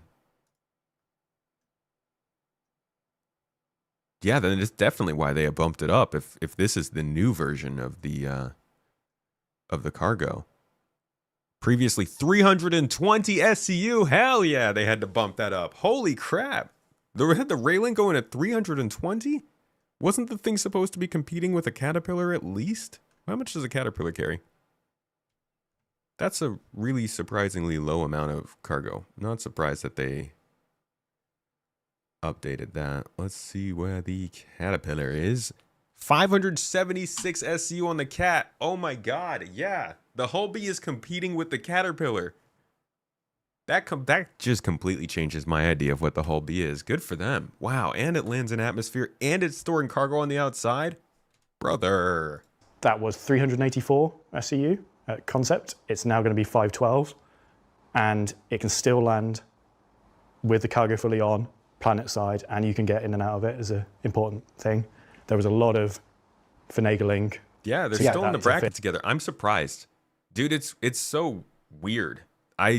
Some of these ships, I see them in concept and I'm like, that's a big ship. And then I hear what they're competing with or what they're doing with their stuff and I'm like, that's not a big ship. What happened here? We don't have images. And I want to be clear. We don't have images because Ben gave them to me and I forgot to load them up. So you can blame me. But essentially, it went from this to like this in order to... Yeah. It should be a concept art, Jared. Yeah. We're to that. And I paint pictures with words. Yeah.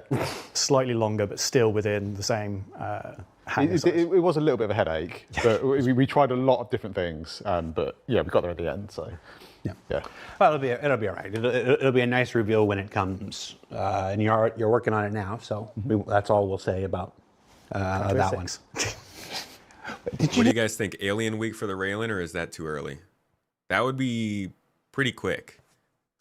Can we double check our ship tracking sheet and see where that is most recently? Because I think May. Alien Week is in June. And I think June for the Raylan is a bit early. Did we go over this? Yeah, it's only hit pre-production. So we don't even have an update on it being in actual production. Ooh, yeah. I don't know, guys. I don't know about that. No update since July, and the last update had it in pre-production. Usually these things are like hitting white box at least within the first like 8 to 12 months. Maybe they can bust through this really quick, but it is a new manufacturer and a new size ship. I don't know. Oof. I don't know. Maybe. Twizzlers are outright plastic. Okay. Pancakes Hobo says Twizzlers are greater than Red Vines. Can we ban him from Twitch chat, please? Reese's Peanut Butter Cups and Welch's Fruit Snacks. A proper Thanksgiving meal. Hi, everybody. I realized I took a bite before. So you're really brave eating in the opening. Welcome to Star Citizen Live. Did I just... God dang it, but okay, I'm not going to lie. I thought they just switched to talking about food again for a bit. You just say it's coming in 2026? Yeah. If we're doing this, let's go. All right. Yeah, the Hull B is coming in 2026 too. We expected that. I think we even have that written down already. Hull B, Misk Hull B, we expect it, yeah, spring of 2026. It'll probably come a little after this, actually. This might be a summer ship. No. No silhouettes this year. We're doing this instead. Yeah, I got a question about the silhouettes. Talk to me about the Raylan. Raylan, 320 to 640. People have seen the hologram in the halls and seen a lot of comments about the triangles missing. Yeah. It's fake news. Yeah, it's not.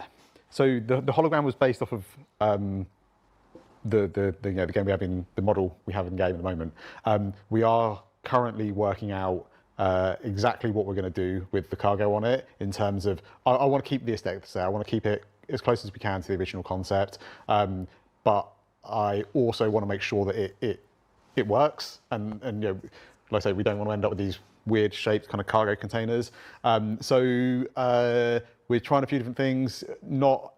Haven't nailed it down in concept yet. It's kind of in the next couple of weeks we'll start looking at it, but it will support kind of just standard cargo metrics. We will keep the kind of like the visuals of these triangles. They may be like a frame that kind of clasps around it and holds it and kind of moves out the way. There may be little end caps. Not sure exactly, but it was just a case of Thank you very much. Fully resolved that yet. No, sir. This is not coming next. Wait, the Raylan is not coming next year. If they haven't even figured out the Oh man, this stuff makes me giggle sometimes. Okay, let's talk about this, yeah? Nerfly, thank you for the subs, my dude. Hey, Mihai subbed up. 31 months. That's a lot. Like way more than 2. Yeah, that is way more than 2. We can count pretty high together. Thank you, my dude. Thank you both for the subs. Nerfly, Toes Gang, Energy.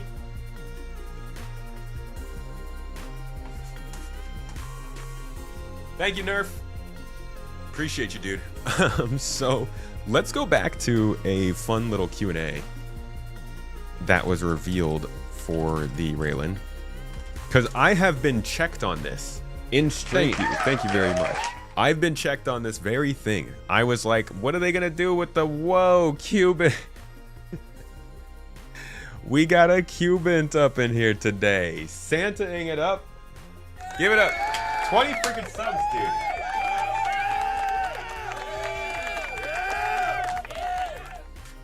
Thank you, Q. Hold on, you get one of these too. Appreciate you, buddy. Much love to you. Hope you're having a good day, good stream, good day, good week, good weekend, good weekdays, all the things. So this was something I got checked on in stream because I was like, how are they going to do this with the cargo? And then someone was like, they already figured that out, bro. And sent me the link to this. So if you go to the Q&A, when they first released the Raylan, the concept of it, somebody asked, the current SU system is based on rectangular dimensions, so how are the new triangular cargo pods of the Raylan going to work? Will this new shape affect the physicalized inventory? They said, the triangular cargo pods of the Raylan are actually fixed to the ship and not the cargo containers themselves. They open to fit the standardized cargo items inside. And so then they ask here, will the Raylan's cargo pods be more durable than those on the Hull series? As the pods themselves are part of the ship, they provide some protection, unlike the Hull series where the pods themselves are open to the void. However, they offer nowhere near the protection of a fully enclosed cargo bay. In general, all of these questions are kind of giving the sense that the cargo pod system's figured out. As standardized cargo units are contained within the pods, they're treated as normal by cargo stations. The shield system covers the pods. Like, they never really actually say, hey, we're figuring this out. They're loaded like any other cargo ship, maneuvering the cargo into them by hand, tractor beam, or hiring NPCs to load for you. All of this gives the sense that, like, the cargo is kind of figured out, I think. And it's a bummer now that they're like, well, we're figuring it out. Because I was thinking this was all good and set. I thought this definitely would have come this year if that were the case. But yeah, if they haven't even figured out the actual how the cargo is going to work for this ship, I don't think this is going to be a 2026 ship, unfortunately. Let's see what they say, though. Maybe they'll confirm it. That's why it's not on there. Okay. But it is. Yeah. That is still the plan. What's That's still why the plan? it's not on there. Fully resolved that yet. So that's why it's not on there. Okay. But it is. Yeah. That is still the plan. I want to What's go back the to the D&E because I forgot to go back to them. Yeah, I was going to go back after Okay. we did the Iron 2. They confirmed it for 2026? Kind How? of like How are they going it to will do that? support kind of just standard cargo metrics. We will keep the kind of like the visuals of these triangles. Dude, they're gonna, man, okay. If they can if they can do it in 26, that's crazy. I guess maybe end of 2026. Their team is like is on another one if they can really figure this out in concept and get this ship out this year. On top of all the other stuff they're doing, the ship team is truly, holy crap. D&E because I forgot to go back to impressive. them. Yeah, I was going to go back after Okay. we did the Iron 2. But you can do it now. We'll sandwich some bad news in with the good Yeah, news. whole D&E owners sit down because this is going to sound like bad news, but it's That's right. it's the news. You look right at your camera there. There you one's go. this one? Yep. Nope. Give him the John Crew camera. Move out the way. Give him the bad news camera. When we have the Zoom in, launch release zoom in all date, the way. you'll be the first to know. I haven't heard Thank you very much. It's such a long time, dude. Oh, Mihai, my brother. Bro, thank you for that. Sorry, we just had Chris Roberts come in and yell at us about a release date out of nowhere. That caught me off guard. But Mihai, dropping subs on Twitch. Twitch is popping off right now.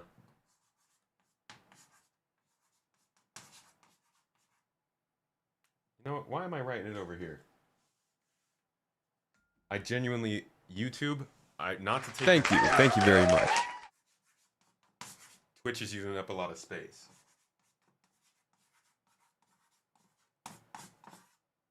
Thank you, my man. And Cuban gifting out one more sub, bringing that to a grand total of 21.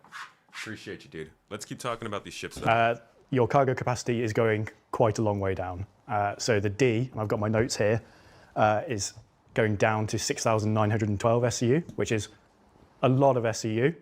That is a lot, but that ship used to be huge, right? The whole D used to be like multiple dozens of thousands, right? I know this is all going to be updated stuff now. Let's see if they name it here in the Q&A. The containers for crew members. Would it be feasible to run a whole D or E as a solo player? Yes, they said. We'll have access to all crew functions, so you're able to fly solo if you so desire. Manning multiple turrets during a firefight will be a challenge, though. More crew, whether NPCs or players, will always be a benefit. Always after 1.0. How much cargo was this? It was 20,000 before? It's actually not as much as I thought. 6,912. Wait, no, I guess that's updated because he just updated it to that. Quite a long way down. So the D, and I've got my notes here, is going down to 6,912 SEU, which is okay, so that's updated. a lot of SEU. And the E is going down to 12,288 SEU. Okay, that's huge. I know the E was like 70,000 or something like that. The E was 98,000 SCU. That's a huge decrease. But you know what? Good for them, man. They're facing realities head on, finally. Like, it's a lot of it's disappointing changes, but it feels good that it all feels more realistic. At the very least, the economy folks must have told them, like, this is not going to make sense. Like, we can't. The scale of this is just going to be too crazy for the game that we're building and the way that it's turning out to be. So I'm glad that they're making these kinds of changes right now. This is kind of happen. That's a big drop from, I think, 98,000, and I can't remember what the D was. Yeah. But for years, people quite rightly said, this is going to be so boring. I don't want to sit and load 3,000 plus 32 SU containers by hand, or even in an org. Yeah. Economy-wise, huge concerns. And then performance-wise, also huge concerns. So whilst they have on paper gone down... Dude, imagine if somebody blew up a whole E and all of that cargo scattered everywhere. That'd be like its own dynamic event. By a big percentage, they are still the top of the game. Absolute top. And we have no plans currently to have any ships that get anywhere near those. Like, I can't think of one that actually beats the whole C at this point in terms of cargo capacity. So the D&E is still the cream of the crop. Yeah, as long as, like, scale-wise, as long as they still are the peak of the peak, it makes sense. It's not like the actual changing in the box size, the amount of boxes they take, if they're still the top dogs by a far margin. That's the important part. Remains unchanged as the bulk and super carriers. They're just, their SEU comes down to more reasonable levels. Yeah. I'd genuinely be curious to see how long it would take to load a whole E with the original numbers. Like, hand on heart, generally curious how long it would take to put that many 32 SUs on it. Yeah, and we looked at the concept meshes of it, and there's some quirks. They basically add... Dude, I'd fill a whole E with 1/8 SCU boxes of SLAM as long as those get to remain my 1/8 SCU boxes of SLAM whenever we get to where we're going, you know? But yeah, this is yet another sign of the way that this game is changing, because things become reality over time. They developed the ships to fund the features that are now driving the ships. Once those features have been funded and made, they're realizing the ships need to be made to fit them. This is the inevitable thing that was going to happen, and we didn't realize it as much. I think they should have realized it hardcore, and maybe they did, but at some point, things had to recorrect to actually fit what was possible with code. Unfortunately, they sold us on what was not possible with code in some situations, so we'll see how far they can get with that stuff. Extra spindle for the D and then for the E. But the scaling's all, like, off, and there was just no way we could even get to those numbers with the current actual cargo metrics. Like, the spindles would have had to have, like, quadrupled in size. Yeah. As it was. I think proportionally would look proportionally interesting. Yeah. And obviously, we'll revisit the concepts when we kind of get to that point as well, because they're going to need a full pass. It's one of those things. I'm looking at chat here live. I think a lot of people suspected the same thing. It's like the numbers never quite made made sense. They were a mistake back then. When these are ships that are not coming in 2026. But we know they were an exciting idea that were being placed down on paper, because exciting ideas are exciting, and a lot of design elements were not considered when some of these ships were made. I think it's worth saying. If I want Star Citizen to succeed, but I think Star Citizen should also be a lesson on, like, how these things go. And it's okay to acknowledge that we did indeed get a lot of things that were told because they're exciting. That's how it was. Maybe they can't say it. Maybe they can't say it legally speaking because it opens them up to certain things on camera. I don't know what the correction is. And John came to me, gosh, it was like last week, I think, and said, hey, I'd really like to get this information out there now. There's no reason to sit on it. So I really appreciate you doing that. Back to some better news then. Ironclad. Or talking about cards? Yes, so that's obviously in production. Again, monthly reports, backlog ships are always mentioned in there. We don't keep them a secret. Ironclad cargo capacity, both of them going up. So the base Ironclad was 1,536. 1536. That's going up to 2,204, and the Assault's going from... Bro, that's a whole freaking other ship's worth of cargo being added to the Ironclad is crazy. 1,152 to 1,440. I see why you got notes now. Yeah, this is why I have it written down. Again, they may change slightly as we get close to release, but it's that proportional change. Why did that happen? We reshuffled the inside of it. It was the bulkhead move, and it was changing where the ladders were. So there was, as we went into, when we went through White Box with the actual layout, we then get a good chance to walk around and play and feel what the ship would be like. There were a few changes that happened to the layout and how we were orientating everything.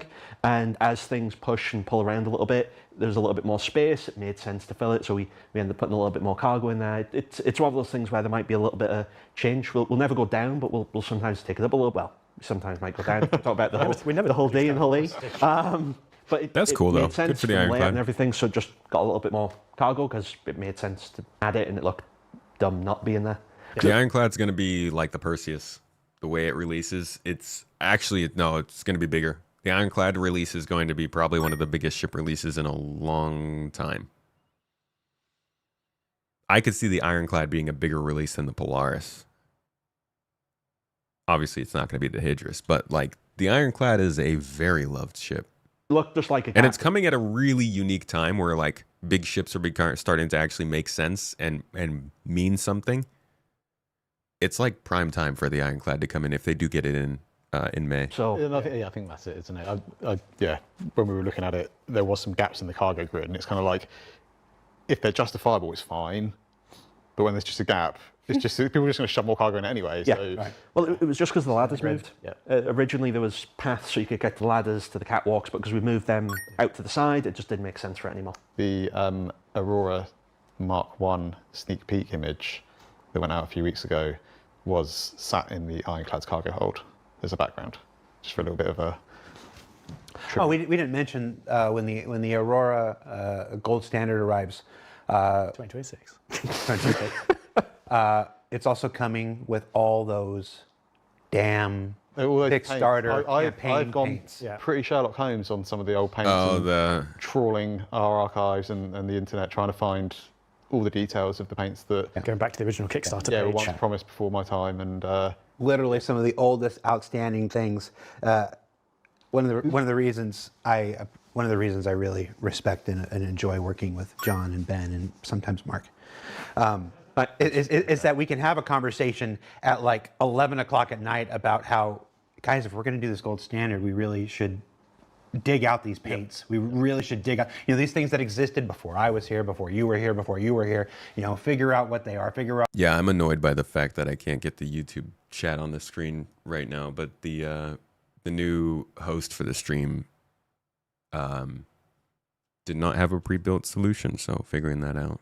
What's going to take to get them and do them. And you guys are always down for stuff like that. Yeah, absolutely. If that's something we're on the hook for and deliver, let's just get it out of the way and stuff like this. It's because I think it's just nice. There's 4 that we know what they look like, and there's still 2 or 3 that I can't find any visuals for at all. No, they never had any visuals. So we'll just we'll make something cool. Yeah. So, all right. And Benefit finally, over here. Before we get to the player questions portion of this show, the last question is from me. Every other question for the rest of the show is from you folks. What was my question? We didn't do a silhouette thing for Sysagon Direct this year. Mostly because the 2 of you are lazy, I suspect. Didn't ask one. So we didn't do a silhouette. We're not going to do one here today. Do it live. Don't get that hand shapes. Shame. Just drag it over. We'll start doing silhouette. Shame, we're addicted to the silhouettes, There are still 2 outstanding ships from that silhouette of things that were supposed to come in the next year. Go ahead. We've already revealed. We've already said the Aurora Gold Standard is coming next year. We've already said the Aurora Mark II is coming next year. We've already said the. I almost revealed. Not that easy, is it, Jared? When there's so many of them. Just do Tell it. me what those two ships Just say are. it. There's actually three. It's actually three. There's actually three. So everyone thinks it was the MTC silhouette, but it was actually the MFC, which Ben announced in the MDC video yesterday. Yeah. So that's the crafting version. That's the fabricating version of the. Yep. Yeah. So basically, I do like the MTC's sort of like footprint, so I enjoy that they're making more vehicles from it. It's got it swaps out the rear section for a crafting section. Opens up. Made some lovely images again. Okay. Yeah. Does this. Just imagine the back. Goes up like that. It kind of adds a little bit of like shielding, so you can get to your crafter if you're under attack and reload. Chris would be so proud of us, right? Yeah, I know, it's brilliant. It's basically how I deal with my team. It's just this. It's the classic art director gif. Of just So yeah, we've got that. The big Anvil Atlas chassis one is the Auxilia. Yep. Which is, if you like the Clipper, Auxilia. It's basically that in an Atlas ground vehicle chassis. So it has a crafting machine, same dimensions as the one in the Clipper, and a tier 2 med bed. Dude, that's probably got to be one of the more interesting things I've heard from them in a little while. A ground vehicle with a medical bed and a crafting spot speaks so much towards what they're expecting for ground gameplay soon. Or it's a complete waste of a vehicle. I mean, you could use it for a lot of things, but that gives me the sense they expect us to spend a lot more time on ground soon. In a big hulking, great. It looks really cool as well. It looks really cool. Yeah. Nice little kind of forward operating base. Yeah. Yep. Yeah. One person, drive it in, and you've got your little respawn and crafting and everything. Keep trying that bunker mission. I say that because right now the Pyro outposts are really the best places to do ground vehicle missions, and those barely work. Distribution centers are not super well supported, so it just doesn't really feel like there's a lot of ground gameplay to get too deep into right now. And so I guess it could fix all that and it would make more sense, but it does feel like, and maybe with Starkitect, maybe we'll hear some more soon, they expect more ground gameplay. Yeah. And then the last one, a lot of people correctly guessed was a Guest. Guest was a consolidated Outlands ship, and that is, I think, currently called the Forge. I don't know whether we're going to keep that name or not. I like that and name. You can guess from the name what it does. It's another crafting ship.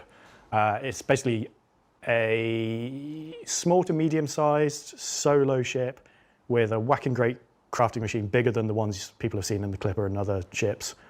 That's cool. And it also has an onboard refinery, so you can refine goods to make your things you are crafting or fabricating. Cough. And then 11th hour request for it as well was, much like the Pioneer, it's super big brother. It also has ground extractors in it, so you can land on a planet and extract the resources to refine, to use for your crafting. What the f***, dude? What is that ship? And I mean, with that one, we were fairly early with the concept. A refinery, a crafting, and mining? All in a single person ship? What? Except when we kind of paused it. The concept's super cool. It's got this amazing kind of like slab front, kind of glass canopy to it. Full width flat glass. Yeah, full width flat glass. So it was a really cool looking ship. Can't wait to pick it back up. But I don't know if we'll end up doing. We'll end up tweaking it. Yeah. Again, it's got a, like we talked about earlier, we don't want to do things that we're not confident that the gameplay is going to be there in time for its release. And it got a few extra things added to it than when we started the concept for it. So then that's obviously pause it. And obviously, if it hasn't been apparent now, the reason those didn't come out last year is because crafting didn't come out last year. Yeah, and it was on the production schedule, but we knew. Okay. Actually, we'll ahead update of time after. enough that we were going to end up with a ship that didn't have the gameplay, so we pulled that out. I can't remember what we put in its place, but we released something else in its place. So is crafting coming in 2026? It's above my pay grade, so you need to ask that team. We're going to try. I mean, maybe they don't want to be the ones to say that, but that would be for crafting to not be a guarantee next year is a not great. Let's see what we get from the tech preview. Hopefully they still get the tech preview out in December, but Yeah. Crafting, not in 2026 would be rough. Let's update our ship sheet.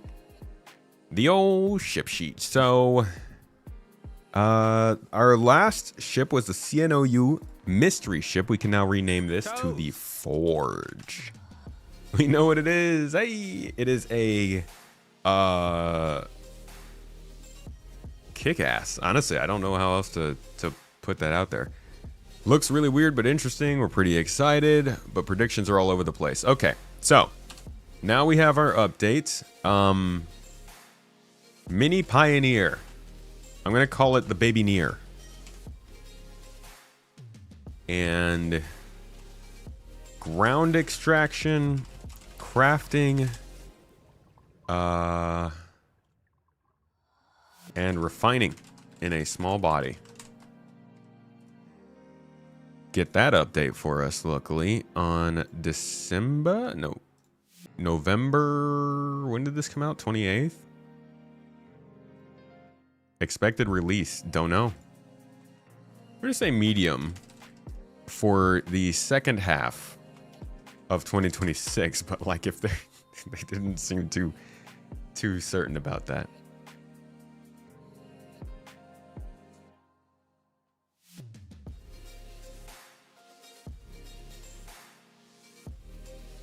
The Pintoneer. All right. There are also a couple other ones, though. Why don't we...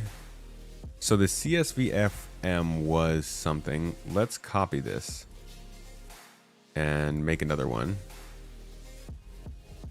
That is the... What was the new one? The Gray Cat MSC? I think it was MFC? MFC Fighter? There's a variant small fabrication vehicle. We don't know what stage this is at, actually. So we'll just keep it at concept for now. And this will be a crafting variant of the Gray Cat MTC. And this one, our first mention of it was October 2024, Q4. Actually, yeah, so it wasn't the Argo CSV that we saw. It was the Gray Cat at the end of 2024. So I can just delete this. And this one, most recent update is again, November 27th. Also, hopefully a half two of 2026, I guess. Wrong year on the last update for Forge. Ah, wow, look at that.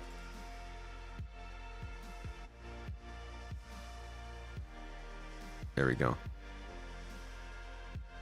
You rewound the stream, just watch your take on it. Like the React first time watching videos for TV series or movies. This is similar, just not heavily edited for legal reasons.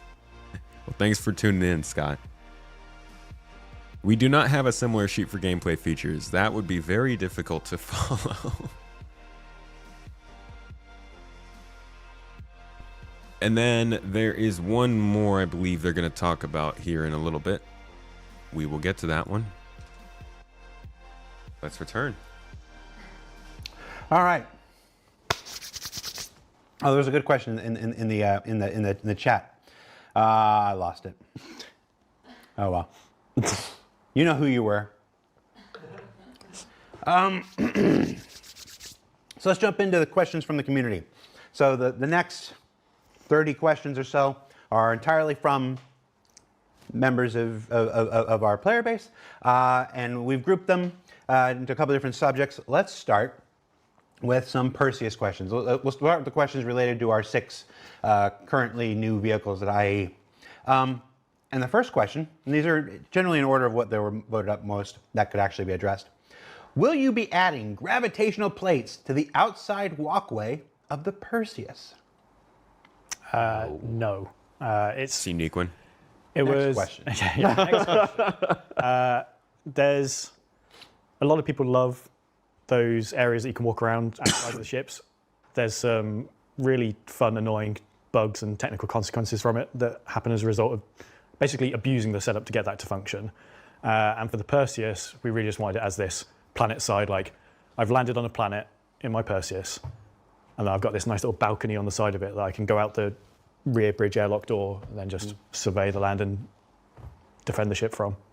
It's not to say that we won't ever explore some gravitational plates on the walkways. Sure, but it's not the physics grid method that we currently use. So we used to have it on the outside of the carrier to stop people clipping themselves into the back of it and stuff. It's not what that system's intended for, and there's way too many consequences as a result of using it. All those people hoovering up transport shuttles and asteroids with the front of their 890s and Carracks and things like that. It's their fault. It's their fault. Yeah. Okay. Why is the Perseus pilot? Why does the Perseus pilot have control over the ship's torpedoes when the Polaris pilot isn't allowed to use the torpedoes? There's a lot of questions from some rather salty Polaris owners who see the Perseus and like, why not me? So, what's the deal with the torpedoes there, Mark? I'll let John give the good news. Oh, it is good news. It is good news. So in 4.5, we're going to allow one of the bridge stations. We were talking about this last night. Which one? We went for the gun, not the missile. The gun one, not the missile. So the back right station of the Polaris bridge will have torpedo control as well now. It's, as you can imagine, you can use it from there. There's still a reason to go down into the depths of the ship to use it because you then get that 360 camera, and it also has a much larger queue of missiles from there. Yeah. So you, how many did we settle on there? 8? 8. So it can queue up 8 so at if once. you want to bankrupt yourself, go down to the basement of the Polaris and queue up 8 What torpedoes. are you shooting 8 at? Something you don't want to exist. So yes, we do want to, and people will in 4.5 have it. So at least they're on the bridge together doing things. Why not the pilot? Yeah, why not? Because we sort of want to have some enforced balance there. The Perseus torpedoes are way smaller, way less damage compared to the Polaris ones. I think there's this thing. It's like when the Mercury Star owners look at the Clipper. It has a second entrance. It's like this. There's this. Thank you. There's Thank this. you very much. It's easy to want every ship to have everything. Yeah. It's real easy and completely understandable from a player standpoint. Let's just be real. Thank you very much. You know, you have your favorite ship, and your favorite ship can't do something that some other ship does, and that irks. That just makes your brain itch. But this is my favorite ship, and I want my favorite ship to do everything because it's my favorite, and this is the last ship I want to fly. But weirdly, that's not exactly great game design. You don't want everybody to just pick one ship and that's the only ship they ever fly for the remainder of their time in the game, because that becomes boring. You want choice. You want compelling differences between this ship, that ship, and the other ship and stuff like that. So while there's certainly things that can be done, like adding the control to another station, behind the Polaris and stuff to bring certain things into parity, you don't want this forced equalization of all things. Yeah, and without even looking at the chat over there, I can already tell they're going, well, the Polaris doesn't have this. Why does the Idris pilot get the railgun? And I can see that. And Build a Beast. Thanks for gifting the chair memberships. I really feel, I don't know what he says to you guys, but it's concerning. I appreciate you.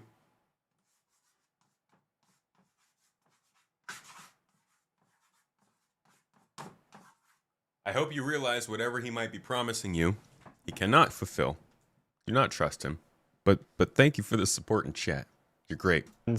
Mr. Chair, it is not nice to call folks in chat names and saying that if it was not for you, there would not be a stream as you are better than Toes.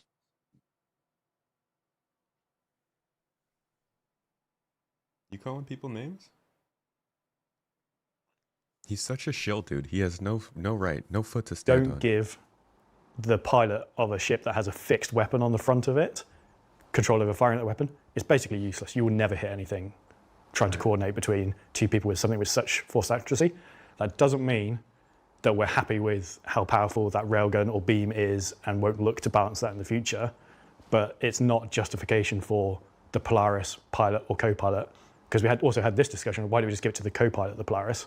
Well, then no one will sit in the pilot seat because they'll go sit in the co-pilot seat because they can fly and then shoot the torpedoes at the same time. So it's all sort of a fun multi-layered thing, and it can seem like, oh, they're just ignoring the problem, but there's lots of things to consider. And I think there's loads of balance things, and there's loads of things. I don't have much to say about this. I think that it should be different chairs. I think that's the whole point of it not being easy to solo. Like, you can still do all the things, you just have to go to different chairs, or you're going to be limited. Time that we could improve on, and we're not saying we're never going to go back and make improvements to ships, but these guys are trying to balance them. So you just wandered into one of my, I've got my 7 catchphrases that have developed over the last decade and a half. And one of them is that every ship that you guys make is better than the last. I mean, I really truly believe that. There's this idea that it's another really easy idea to fall into, that we just know everything in 2012.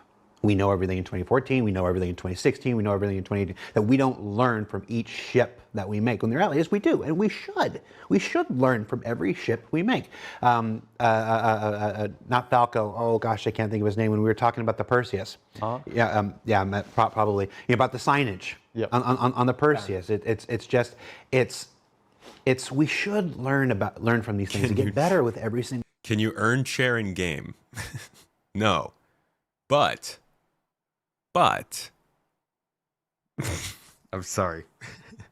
We are actually partnered with the people who make this chair, and they are having a sale. So if you are interested in a chair for your Space Sim setup, there is a sale right now, and I think if you use the code !MT, that'll make the link pop up. I had to let you know, all right? You guys are the ones bringing the chair up. I wasn't going to say anything, but it is true. And if you're looking for a chair, there you go. If you've already got a spaceship, though, I don't see why you would need a chair. Just stick with the spaceship. Do you want me to go into this or not? Or have we got time to talk about Perseus, Polaris and things? Yeah, by all means, do it. So I think there was a little misconception over the Polaris, is that we didn't have signage because we didn't know what we were doing, or we didn't have signage for this and the other. I assumed you didn't know. I'll be honest. I didn't want it to be overly signposted, and was that right? Probably not now, looking back at it, because the general feedback has been it's nice. People much prefer it. For me, what I was trying to do with the Polaris was I wanted it to feel like that soundbite was actually perfectly timed with whatever it was he was saying. Not now, looking back at it, because the general feedback has been people much prefer it. For me, what I was trying to do with the Polaris was I wanted it to feel like a cold, intimidating kind of brutalist space that wasn't like particularly welcoming, it wasn't particularly well signposted. Like there were all decisions. If there's some crazy reason that Ben Curtis is watching this and would sit and watch it until this point in the video, or if anybody knows him and can let him know that he nailed it. It was a very brutalist and Keep stoic. your arms and legs inside until this ride comes to a full and complete stop. Nobody even uses these. It was very brutalist. It was very stoic and cold. And I felt like when I got into the ship, it may be on my videos from back then, I was saying like it feels very cold and hard military. And I thought that's what they were going for. It didn't seem to work with people, but I do think that like what he was going for did translate into the game. It reminded me of old Halo spaceships, which I guess also didn't really have the background that like things are labeled and stuff. I don't know. It was a different time that we were making to try and make it feel just somewhere that was a war machine. Eastern Bloc. And that was kind of like the vision that I was trying to put into it. Did the team ask to put signage? Yeah, some of the team did want to put signage on it. And I was like, actually, I don't want to overcook it. Obviously, you like the design? It was the first time that we were learning a lot as we were going. We were building out kind of RSI kits. We were kind of investing a lot of time into like the underlying structure that we needed to then be able to build future ships quicker and smoother. And I think, obviously with the Perseus, we saw that a lot of the feedback was people didn't like it, people got lost, they didn't like the lighting, they thought it was bland and everything else. So we used the Perseus as an opportunity, and the NA team, they did a fantastic job with it, and all credit to those guys that they looked at it and they're like, what did we learn? What are we going to improve? And it's resoundingly been a success. Everyone seems, or from what I've seen, it's been very, very positive in how that's been received. Are we going to go back and change that on the Polaris? Are we going to go back and make changes? We will make changes when it's not coming tomorrow. So yeah, we need a little bit of time to kind of go back and focus it. We are making some quality of life changes sooner rather than later. Dude, man, this feels good, dude. I mean, I know maybe I've possibly complained a bit during this, and like for anybody who's watching, it's dude, I'm gonna have to make this 2 parts. This is so long. I have taken forever to get through this. Maybe I came off as negative during parts of this, but all of my reactions are grateful that we even get an episode like this. I miss this stuff, dude. It's really nice to hear the devs be like, hey, this is what I did. This is how it was received. We get that, and we'll update it. I am as frustrated as anyone in the amount of time that this has taken and the amount of money that has gone into it for seemingly not as much landing in our hands. Now, that could all be different in a year if Squadron 42 is out and like that's a big product and yada, yada, yada, all that stuff. But like this is such quality Star Citizen content. And I wish we got to get this more with other games. Like imagine if the GTA devs were sitting around and talking like this about the things they were working on, or imagine if there was whatever the next Elden Ring is, those people were just like chilling. Hideo Kojima was getting together with his folks and talking about like what the way they're concepting the next Death Stranding stuff. This stuff is so cool. I wish more companies did this, and I do hope that Star Citizen gets more back to doing this again. This is really nice stuff, but I understand it takes a lot of their time away. Buginski, thank you so much for the sub, and Meta Hatter, you with the bits as well. Just good to listen to. But what I don't want to do is I don't want to kind of like knee-jerk react, make loads of changes to it, put it all in, and then them not be, just kind of rush it. I'd rather kind of do it right and have a little bit of time just to kind of let the dust settle, look at what was really successful, learn from it, and go in and make those changes to it. So I was trying to do one thing and it turned out people didn't like it, and that's fine. Like that's absolutely fine. And I'd rather have the opportunity to go in and fix it than actually, no, screw you guys, you're kind of done. So yeah, we will go back, we will kind of make updates to it. Will it be as colourful and bright as what the Perseus is? Maybe, maybe not. But I want to experiment with it and try it first before I kind of hard commit to, this is what we're doing. I hope it does stick to a more serious, like, having even the military ships have some differences in the way that they treat their lighting and stuff is interesting. It's cool. That's something that we've all known from different sci-fi stuff even then. When you're watching Battlestar Galactica, they were on different ships and it looked different. So I do like that they have a different style. I hope they keep that. I appreciate your candor on that. Chad's made that comment a couple of times in the show today.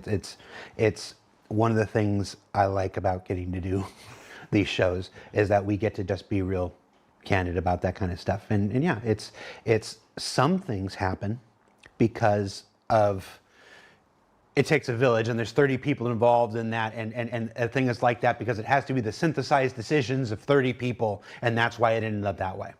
And some things are I wanted it that way, and I take credit and also responsibility. Yeah, responsibility. That's exactly. And I really appreciate you saying that. Yeah.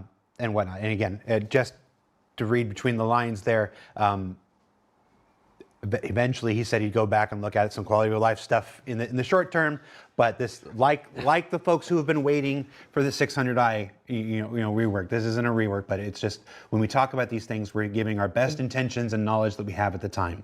But that's not a schedule. And there's some things that we can do relatively quickly, and there's other things that take a little bit more time and just a little bit more thought process into it. And I just want to make sure that we kind of we do it right. Yeah, but I will say the RSI. The ship just came out. Like in the last, starting with the Polaris. And it works. I know we just had some words about the Polaris interior, but there is so much of the Polaris that just pushed that RSI brand beyond. Yeah, and then we also have the Zeus, the Polaris and the Zeus. Yep.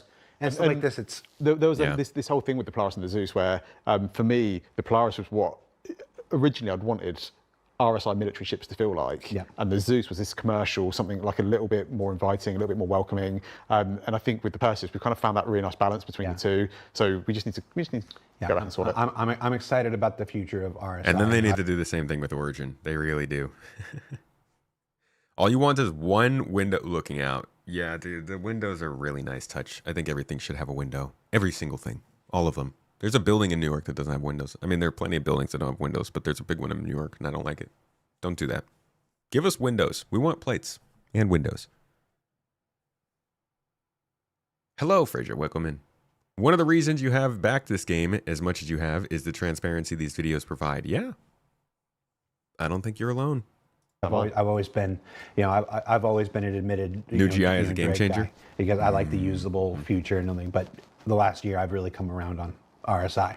It's what I saw with the Zeus, what I saw with the players was just like, oh, maybe I have a new favorite. And it's nice when your favorite also shares the boss's name, just as a political commentary. Seriously, they made all this tech to allow us to have seamless is simply changes. Shark mouth Perseus skin. Please. Maybe. Shark mouth. Not sure yet. Or, like the Idris. I'm going to be non-committal. I don't know. I'll be honest. When Chris asked for the shark mouth Idris, I was just like, nah. Well, you know what I thought? We got all these like monthly holiday promotions, Stella Fortuna and I could go back there. We could invent Shark Week. Shark Week, okay. Shark Week 30th century. I bet you Shark Week. And just force you to make shark paints thanks. for. Yeah. I'm waiting to see if someone in chat says that Shark Week's already a thing. It is a thing. It is a thing in real life, but this is the 30th century. Yeah. They're moving over. We just continued it. Do sharks still exist in the 30s? Space Shark Week. Manny, let's talk Where are the freaking space whales, dude? about a Shark Week. Manny doesn't watch the show. The next question: Star Kitten Perseus paint, please, by two different people. One of them wasn't me, I promise. Yeah, I was going to say, is this Mark? So it's always Starkitten, isn't it? Yep. Bloody Starkitten. Just give us. Ben hates Starkitten. No. He just like everyone's like, give us Starkitten, and Ben's just like, nah, can't. I refuse. Everyone thinks I hate Starkitten. I don't hate Starkitten. It's like me and Drake. I just want it to be used and released for a reason. Deliberately. Yeah, like if we have a Starkitten celebration month, then yeah, of course we do Starkitten paints, absolutely. But I don't want to just slap Starkitten on it. Are you challenging me? No, just because everyone likes I think somebody's gonna make their entire ship library just Starkitten skins. It's got to feel right, and just slapping it on the side of a ship for no reason doesn't feel right to me. I'd love to build out that whole family, whole brand a little bit further, so it's not just Starkitty. There's a whole host of characters. Star Shark. Star Shark, yeah, that's fine. But yeah, Star Shark. Not right now. Shark? Yeah, unless Chris asks me to, and then I'll. I doubt that request will come from. Oh, don't know. He does have a whimsical streak. He is on board with doing more people don't give family, him credit so, for. Yeah. The fact that I've survived for 11 years proves he's got a whimsical streak. But last Perseus question: how will ammunition be replaced on the Perseus during combat? Will there be some kind of ammunition containers in the cargo hold? Yes, so I think we've talked about this before, but I'll go over it again. We have plans, short term, that you'll be able to sort of restock, rearm, refuel from select ships from the stores that you have loaded onto their cargo grids, and if there's another ship in the hangar bay, whatever. Talked about that at Citizen Gone Direct. So that is that's a pretty significant departure from the original vision of like needing to physically load and unload ammo, and I'm not really mad at it. Like I don't mind not having to put the ammo physically into a loading mechanism, but I think I would like them to at least have like a central loading mechanism, maybe right off the cargo grid. I don't know about pulling straight from the cargo grid, but it does seem like that's what they're doing for the crafting too, and I'm not sure if that's, I guess there's a choice to load directly into the fabricator or not, or pull from the cargo grid, but I do wonder if they're going to keep this method. Yeah, it could be, temporary obviously, and allow for physical loading. I don't know. Right, so much I'm starting to forget when and where we said stuff. So that's more for like rearming and refueling ships that are docked aboard your ship, landed on your ship. But the same will apply to ammo as well. So if you've got ballistic ammo on your ship, ballistic weapons, short term, it will essentially hoover it out the cargo grid. Mid, long term, we'll have like dedicated space next to those turrets. We sort of left space for this in the Perseus 2 turret rooms. They're just arted up with like fluff. You see it in the stance attack. There's all this Okay, cool that's artwork cool. So they are still going to do the physical loading. that implies loading of stuff, that you'll be then manually loading the specific ammo type into that area, and that will go to that weapon. Salvation questions. Makes me wonder, are they going to have different ammo types for every gun as well? Because we already have different ammo types for every FPS weapon. Is there going to be different ammo types for every ship weapon? This is going to be so many different types of ammo in this game. Can you add a button on the back of the Salvation to keep expelling the boxes in the buffer? Having to keep going into the cockpit to press the button should not be necessary. Thank you. That sounds like a bug. Yeah, if you've pressed the button in the cockpit to keep auto-ejecting, it should just keep auto-ejecting, and if not, it's a bug. Did that get removed? Didn't get it working. It is a bug though, so if we get it to issue cancel, we can get that looked into. Okay. Will the Salvation fit in and work with the Galaxy's refinery module? Look, I mentioned the Galaxy. Galaxy question, the only one. Yay! It will fit inside the rear hangar, and then you can unload the cargo and refine it. Yeah. There's like a big double door from the rear hangar to the modular section, so it'll be relatively easy to fit inside there, to be honest. I was going to say, we might have to stop get a couple in there, not a bother. We have to stop the Salvation flying through that double door into the refinery module. I hadn't thought of that. Good challenge. No, I don't want people doing that. Brother, I'm so excited to use ships and other ships in this game. Oh man, things are getting exciting with Star Citizen. Things are really getting exciting here. It's good. Chat's it's good like time. Galaxy 2026 confirmed. Yes. What made you decide to lock the Salvation salvage beams to modified cinches instead of allowing them to be upgradable, swappable? So the main role and purpose of the Salvation is to be a introduction into the actual the entire world of salvage. It's a good entry ship just to get started, and we wanted the heads that came with it to specifically try and be a easy experience. So it's very forgiving, but obviously the result is the yield isn't very good. It's just supposed to be, hey, listen, you know you don't really know what you're doing very well with it. Let's make it nice and easy for you. And then if you end up really liking the Kree and wanting to progress, you move out of the Salvation. Yeah. So we wanted to be able to very strictly control that experience and not have that head used on other ships, because it's not meant to be a good optimal head. It's just supposed to be it's literally a starter. Easy. Yeah. That's exactly get something in a nutshell. We don't want to add complexity to a starter. Yeah, it's the same thing we did with the Golem. Yeah, earlier exactly this year.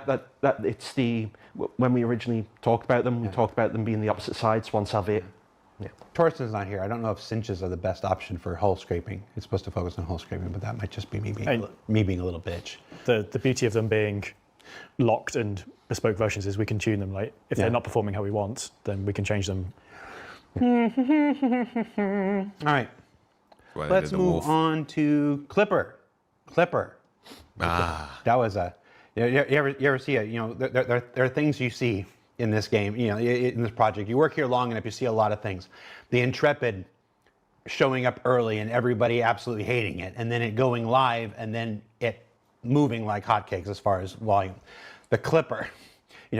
That's good to hear. I have not heard any sign that the Intrepid became a popular ship, but I'm glad to hear that because I do like it, and I think that it was kind of the precursor, really, to the Clipper, and how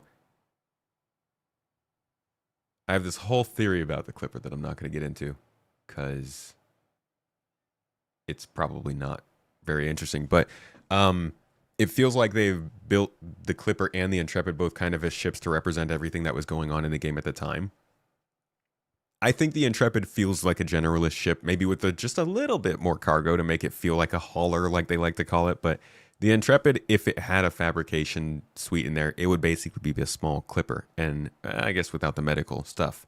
But these two ships feel like they're very closely kind of related in the way that they represent the game. Oh, when we put it in, everyone's like, you put it into build, and those folks who data mine and stuff like that, putting out YouTube videos and whatever, and be like, oh, this thing's so ugly and whatnot, and then it goes live, and I mean, it's now the most successful introduction ship that we've ever done. Yeah. Wait, what?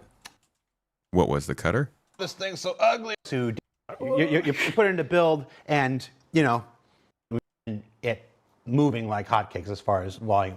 The Clipper, when we put it in, everyone's like, you put it into build, and those folks who data mine and stuff like that, putting out YouTube videos and whatever, and be like, oh, this thing's so ugly and whatnot. And then it goes live. It is, though. I mean, it is ugly. It's now the most successful Drake introduction ship that we've ever done. I see. So where was I going with it? Where was I going with this? I got lost. Oh, there's a question here. They already wrote it. The Clipper.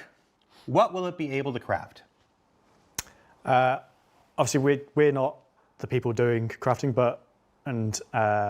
so I can't give you exact, but it's designed to be FPS items and small ship items, sort of within that world. It's not designed to be like, I want to make another vehicle. It's clearly not going to fit.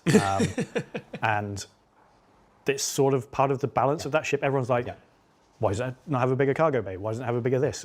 It's the jack of all trades, master of none. It has a relatively small cargo grid, relatively small crafting machine to sort of constrain that.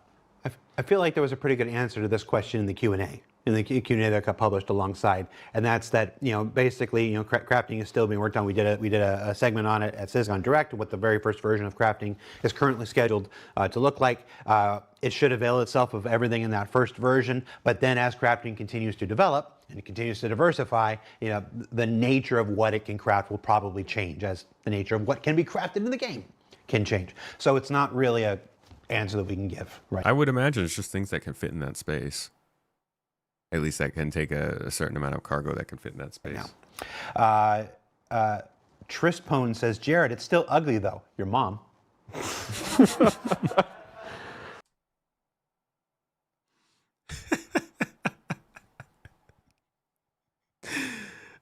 It's a complete coincidence that Tristpone was on the podcast yesterday, but he brought that up, that he had made this comment, and he was like, I felt bad because I didn't think that he would actually read my comment. He was just trolling a little bit.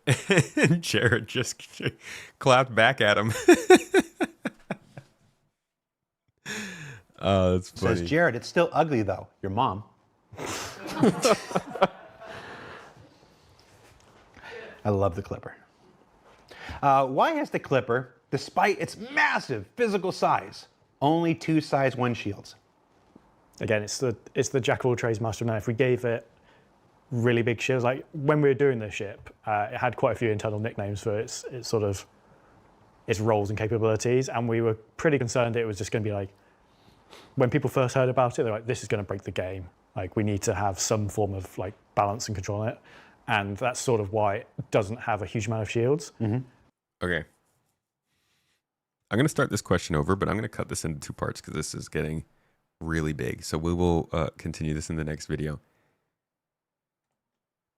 That was for everybody on YouTube, guys, because like this, everything I'm recording, there's 3 separate video files of it. So these file sizes are getting ridiculous. Anyways, let us continue with part 2. Asking questions about clippers and ships and things and stuff. And the nature of what it can craft will probably change as the nature of what can be crafted in the game can change. So it's not really a answer that we can give right now. Trispone says, Jared, it's still ugly though. Okay, I went far back. Love the Clipper. Here we go. Why has the Clipper, despite its massive physical size, only 2 size 1 shields? Again, it's the jack of all trades, master of none. If we gave it really big shields, like when we were doing this ship, it had quite a few internal nicknames for its roles and capabilities, and we were pretty concerned it was just going to be like, when people first heard about it, they're like, this is going to break the game. Like, we need to have some form of like balance and control on it, and that's sort of why it doesn't have a huge amount of shields. Mm-hmm. And as a benefit of having size 1 shields, it means you can actually craft size 1 shields. Like, if your shield gets destroyed, you can go craft another one on board and go fix it. Whereas if it had a size 2 shield, it's probably not going to fit. Like, we wouldn't have had space to fit it it would have got even bigger, taller, longer to fit. Also, it's quite Drake, isn't it? Yeah. I think. Yeah, that's good. Game. Too That's many solid. guns, too few shields. Yeah. Colour Send it. It's fine. And this next question on the Clipper, we originally had Rich on the show from the vehicle experience team. He wasn't able to make it at the last minute, so this is really a question for him. But why limit the Clipper in speed to below 1,000 and not 1,100 to 1,200? This ship should be fast based on its name and the number of engines. So we know his answer was balance just where it's supposed to be, in line with it being a generalist and not a specific speed demon kind of thing. There are a lot of engines. There are, again, it's Drake. There's a lot of engines. They may not be the best engines in the world, but it makes up for them with the number. Look cool, though. Yeah, it looks cool. Just like big doesn't mean they're powerful. No, exactly. Yeah. I do. Very inefficient. This it's a weird thing to like, but the animation on the engines is really satisfying to watch when you open it up. I don't know why. There are two things that are getting really. Again, it's really nice to see evolve over time. One is the ship animations are getting really dialed in, and two, I'm gonna shout out Simon and everybody on CIG Audio, your ship audio lately. We had Simon on. Better. I can't remember. We had that Star Citizen Live earlier in the year, and the guy came on and he was like, "I'm looking to try and improve the audio situation in Star Citizen." I would say like over the last year, there has been a noticeable increase in audio stuff going on, in the way that audio blends, in how often we're getting more tracks and how those tracks are fading in and out of each other. The ship audio, the stuff is sounding better. It's not perfect. There's still plenty of glitches in the audio, and I think a lot of that is not necessarily the audio, but more the servers and stuff. But yeah, I think we can adequately say that since that Star Citizen Live, things have indeed gotten better. And so I appreciate that they finally created a department separate for audio in Star Citizen from Squadron 42.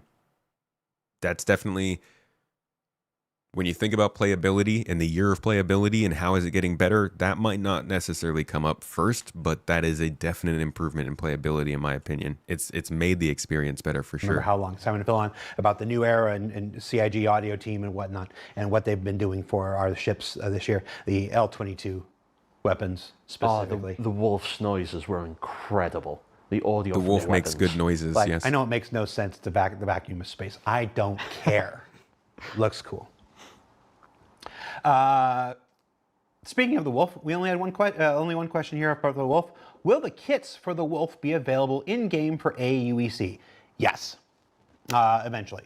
The Wolf weapon kits are no different than the. Let's see, how many have we done? So we introduced the first weapon kit with the Idris K. The Idris K was a weapon kit, and then we introduced that back in 2019 and whatnot, and yeah, it didn't come online until May of this year, but it came online there. The Heartseeker turret for the Hornet in February is another weapon kit. That is currently not in game. I just had a conversation with Andre and the economy guys. That's going in game in 4.5. It's just one of those things that we didn't see it. The Nova tank Gatling gun and the Scorpius missile turrets. Those were sold exclusively on the store for a period of time to fund the project, and then those are in game now. These are absolutely no different. It's no different than all those things that we've literally been doing since 2019 with the Idris K kit. It's the weapon kits, like the ship weapons. We used to.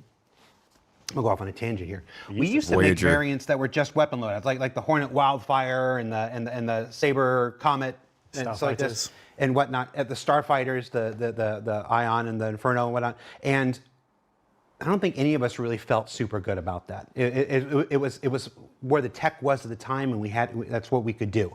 That was like the olden days when they were doing cosmetic stuff, and it's so much different now. Now with this era of weapon kits and whatever, we cannot have to develop an entire variant just for a loadout thing, and I think that's a better value proposition for our players, quite frankly. But it is still a means of just like we used to sell those, I'm just going to call them kind of crappy variants, weapon loadout variants. We used to sell those to fund the project. Now we do these instead of those. And like everything, they'll go into the game. I don't know what the period of exclusivity is, but it's not hardcore and defined. It's like the Heartseeker turret's going in now because we just. I thought it was defined. Didn't we go over that? I thought the whole point of their what they said about the flight blades and small components earlier this year was that they were going to put them in on at the same time. Maybe weapons kits didn't apply there, but I don't think it's not good. This is the progression. Like, this is different from ships, in my opinion. I won't get into it. We've done enough of that. Just is. But yeah, those will go in. The Idris K weapon kit will go in at some point back when I leave here. I don't think it's in right now. So I'll go and I'll talk to economy after this. Idris T. The Idris T kit, right? Idris T. We've done weapon kits for a while now. And stuff like this. So they all make it into the game. Honestly, I also understand when the weapons are getting bigger. Like, you have to earn that. You can't just go to a store and buy it. That makes complete sense. You got to rank up in some certain reputation and then do a lot to get it. That's like, they can put the stuff behind walls. I just think it should be in the game. So no. Can I just mention one wolf thing? Yeah. Is I know the paints were a little bit broken when they went out. Right. It hurt me, but it was either that or broken damage, and it was deemed that we wanted the ship to function properly, even if the paints were a little bit broken. The yellow lines over the front retros just crushed me. Yeah. But it's been fixed. It was fixed within a few hours of the build going. It was just something that was too late for us to fix for the release. Folks, don't use the giveaway stuff. The giveaway is over. It has ended today. I'm sorry. I need to take that off of the title here. My bad. Giveaway is over. We're pulling the winner at the end of today's stream. Yeah. And yes, Chad is reminding me eventually a way to get the railgun for the Idris M from the Idris M. In the fitness shop. Big shop. Big shop. Yep. I think the big mistake is everybody assumes they go into UEC shops. Yeah. And that's never been what's said. No. They will be attainable in game. So for a long time, UEC shops were the only way we could do that. But now loot is diversifying. People have just seen the physicalization of helmets and stuff like this. There's going to be certain things that you can only get through loot. Crafting is somewhere around the corner. That will be another way to attain these things in game. And Wicklow, everybody's favorite. Everyone's favorite Banu. Which some people online, not completely incorrectly, have dubbed crafting light. When it works.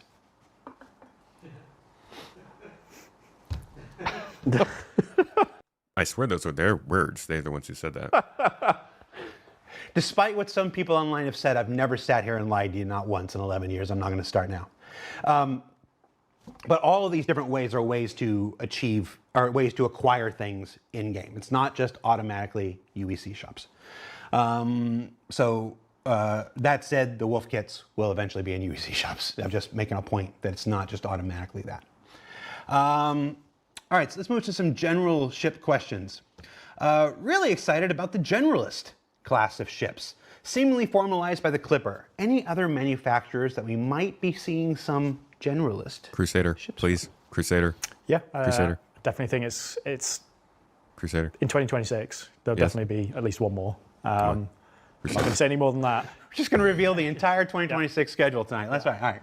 They're saying there's going to be another Generalist ship. There'll be another Generalist ship. I'm scratching my head thinking, what was I up for? I can't remember. It's been so many at this point. Yeah. And I don't know if this is the next question, but why we've changed the categories and gone through them all. Yeah, in 4.4, people probably logged in and saw that a lot of the categories were kind of fixed and updated on their ASOP. I had a bug come across my desk for ground vehicles displaying as ground. And it annoyed me immensely. So I went into our tools to have a look at it and just discovered this web of broken stuff. And as you do, you start pulling at the thread and fixing one thing, and then you realize the inconsistencies. So we went through and aligned them all. We got rid of ground as a career, because whose career is ground. So all the combat vehicles that are ground vehicles are now combat with their sub-classification. And that just morphed into just re-looking at them all. Light, medium, heavy, freight. Yeah. We also realigned some of the categories because they were done 5+ years ago when we didn't have the range of cargo ships we have in game. Yeah. So we've sort of normalized that out to new numbers. I can't remember if we've published that or it's our thing we're going to do, Shipyard. Yeah, no. We are. It's one of those things. You and I did the Shipyard back in 2016, 2017, and we say every year that it's time to update it and whatever. Yeah. We are going to find time to do an updated Shipyard in 2026. That's another thing that's coming in 2026. It's Yay! Absolutely See, man, that's exciting. That's freaking fun. We like that. I got to get these other teams I'm building fully up on board, and when I'm not, whatever, then I can go back to that stuff. It also knocked onto the web as well. Like the web store is an entirely different set of data. Oh, yeah. Like an entirely different set of things. So I had to make a post. I had to make a post last week because we are part of the things. People are like, "What does Jared actually do when he's not filming like this?" Well, you'll be filming. Right? One of the things I'm in charge of is this massive store audit that we're doing. So we made a mistake. We've been trying to add. We've been slowly working out definitions for all the different roles and the types and adding them to the website. And like Rome's not built in a day, but I made an update to, and it was me. It was me who did it. I made an update to, I can't even remember what ship it was, and I removed part of a definition that I didn't mean to remove, and I'd be like, oh, nope, that's not an actual change. That's me trying to do a good thing, messing up. So we put it on there. Jared, we want more video content because we like it. I like it too. And there will be more video content next year. Probably not back to what it was at the high day, but I am bound and determined to do more next year than we did this year. That's another thing. Love to hear that, man.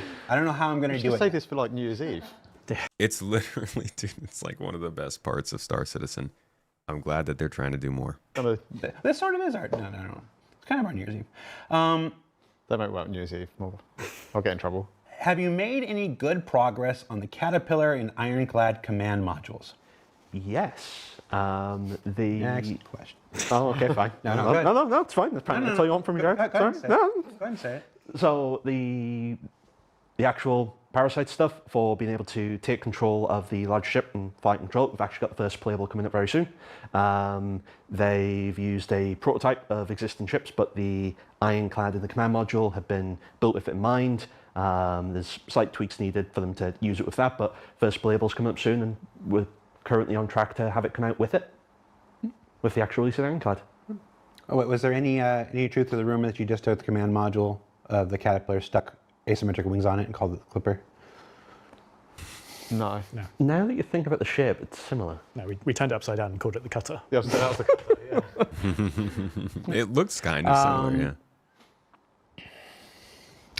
5 new ships released at this year's IE, yet all are missing a practical, quite useful element. Downward-facing landing lights. Why has this critical element been overlooked? This one. Dude, this one is like a yearly for the last 6 or 7 years. I wonder when they're going to address this fully with their... You guys know what their plans are, right? Well, let's see what they say. Design, are you stupid? Maybe. God. I mean, possibly.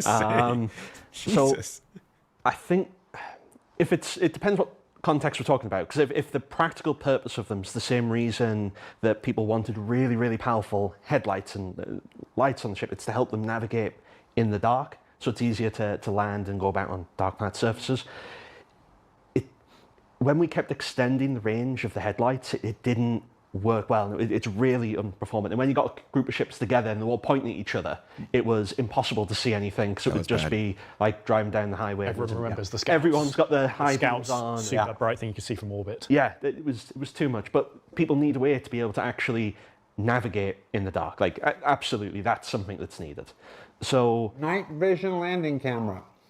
So we do have plans for a solution. It's a system called, we're calling it LAMP.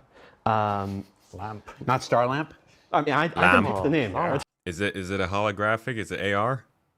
That's what I was thinking they're going to do. Go back to the system that you had that was kind of AR hologram. I didn't pick the name of it. Like the old landing LAMP system. LAMP is back. It's to... I love LAMP. Oh, I love that film. The entire purpose is light amplification, so it's to let people be able to fly and navigate at night. It's currently in early stages. We don't exactly know when it's going to be going out, but what it does is it puts light amplification on all of the canopy glasses, so you actually be able to see what you're doing in the dark. Yeah. If people have used the FPS scopes with the light amplification, it's a more expanded version of that. For your cockpit glass? For your cockpit glass. Oh. So that's the solution to have you navigate at night. Now, if the question was because it's cool, it is cool. Ships. Yeah, just blame me. It's fine. I still want an underneath landing. Yeah, I also still want a proper readout of the space around my ship. So that's something they have mentioned before, was like they wanted to... We used to have an old landing UI, pre 3.0.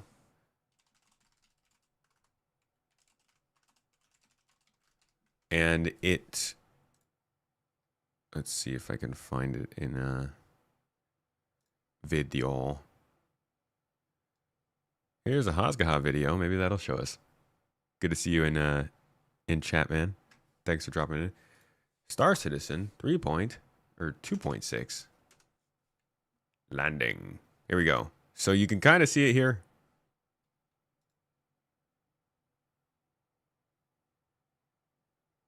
Somewhere here.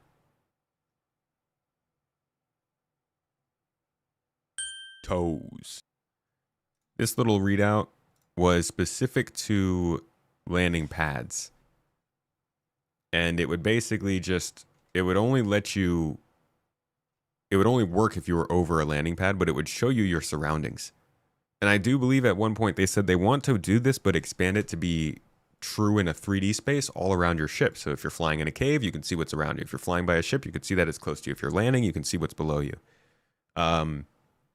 Lighting up the canopy is a good move, and that'll help at nighttime. But in terms of like just more carefully navigating with your ship in this game slowly, we need, I think, more awareness. Yeah, just blame me. It's fine.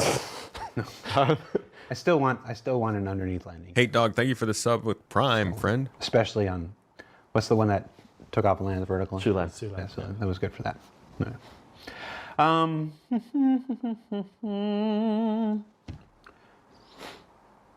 With the Clipper debuting an integrated crafting station, are we going to see them added to existing ships such as the Carrack or Aquila?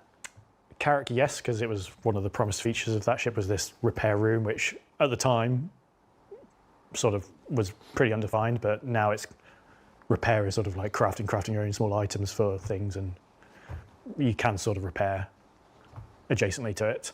And we were talking about the Kilo. We can't remember that being a thing for it. I don't remember that either. I think that. If someone has some hard evidence for that being a thing, put it in chat or comments or the Spectrum thread. Tag me on Spectrum. Send your comments, John Crew. Yeah.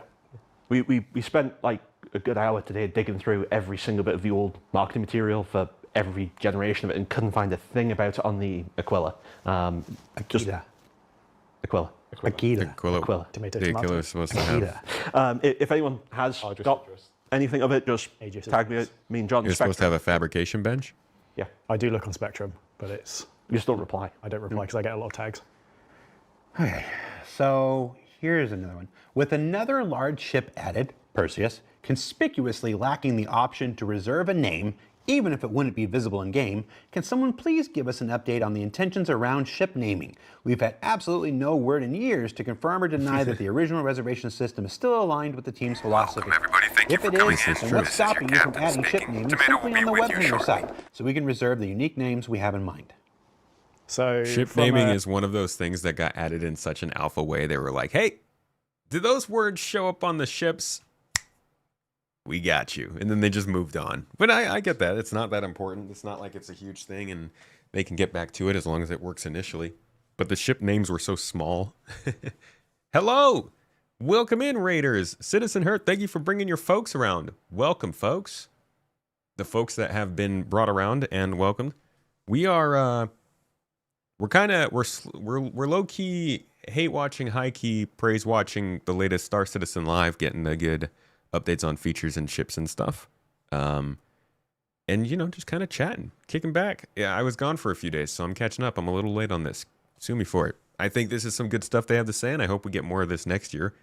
But for now, chillax, kick back. We're still doing drops, and if you have been getting into our giveaway in the last couple of weeks for the Clipper, we're going to be drawing that one soon as well.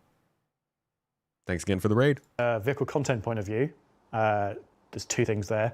Since we introduced vehicle naming and serials with the Hercules and a slew of other ships, we've done the setup on all the ships to support having names since then. So anything in like the last 3-4 years? 4 years. Yeah, at least one. Has the setup for it.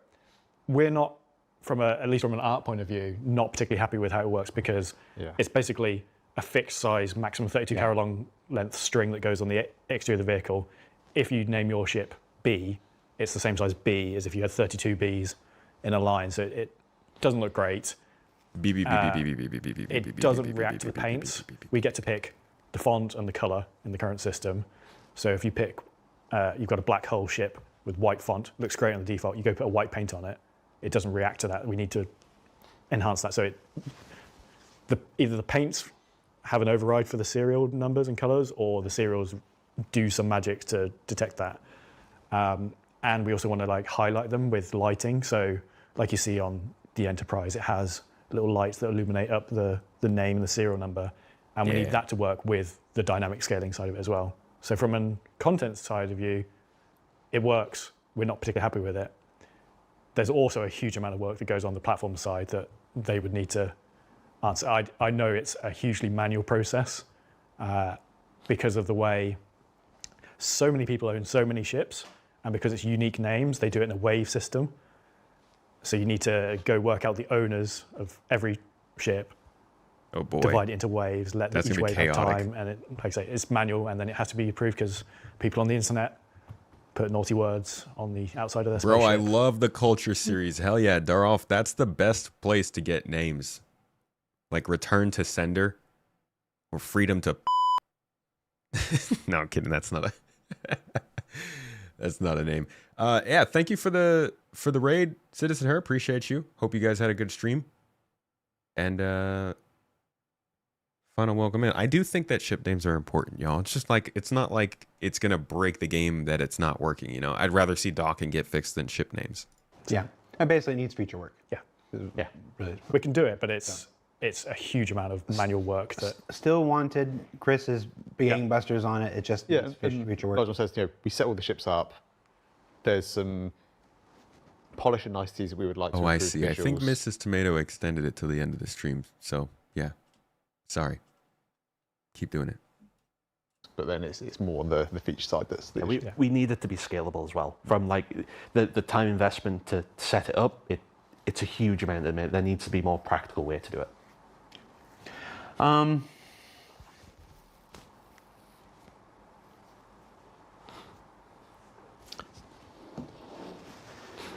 Back away from this one because it looks like a hard one. Make these mine. Trying to work out which we settle in. Yeah. Oh, it's one of them. Oh no. Oh dear. Oh no, it's me. I'm in trouble. Oh. Don't say a word. Mm-hmm.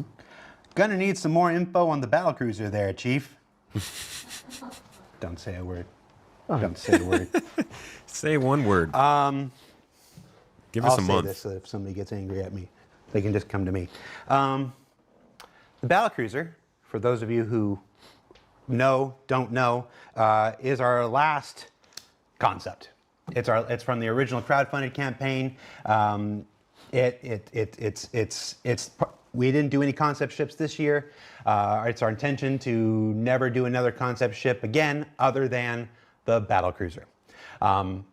And when it comes, I'm gonna watch the chat for this. Being a giant military style thing, if only there was a giant military style event that would be appropriate to reveal such things. Okay, so they gave us a month. It's May. Probably where you might expect to learn more about it.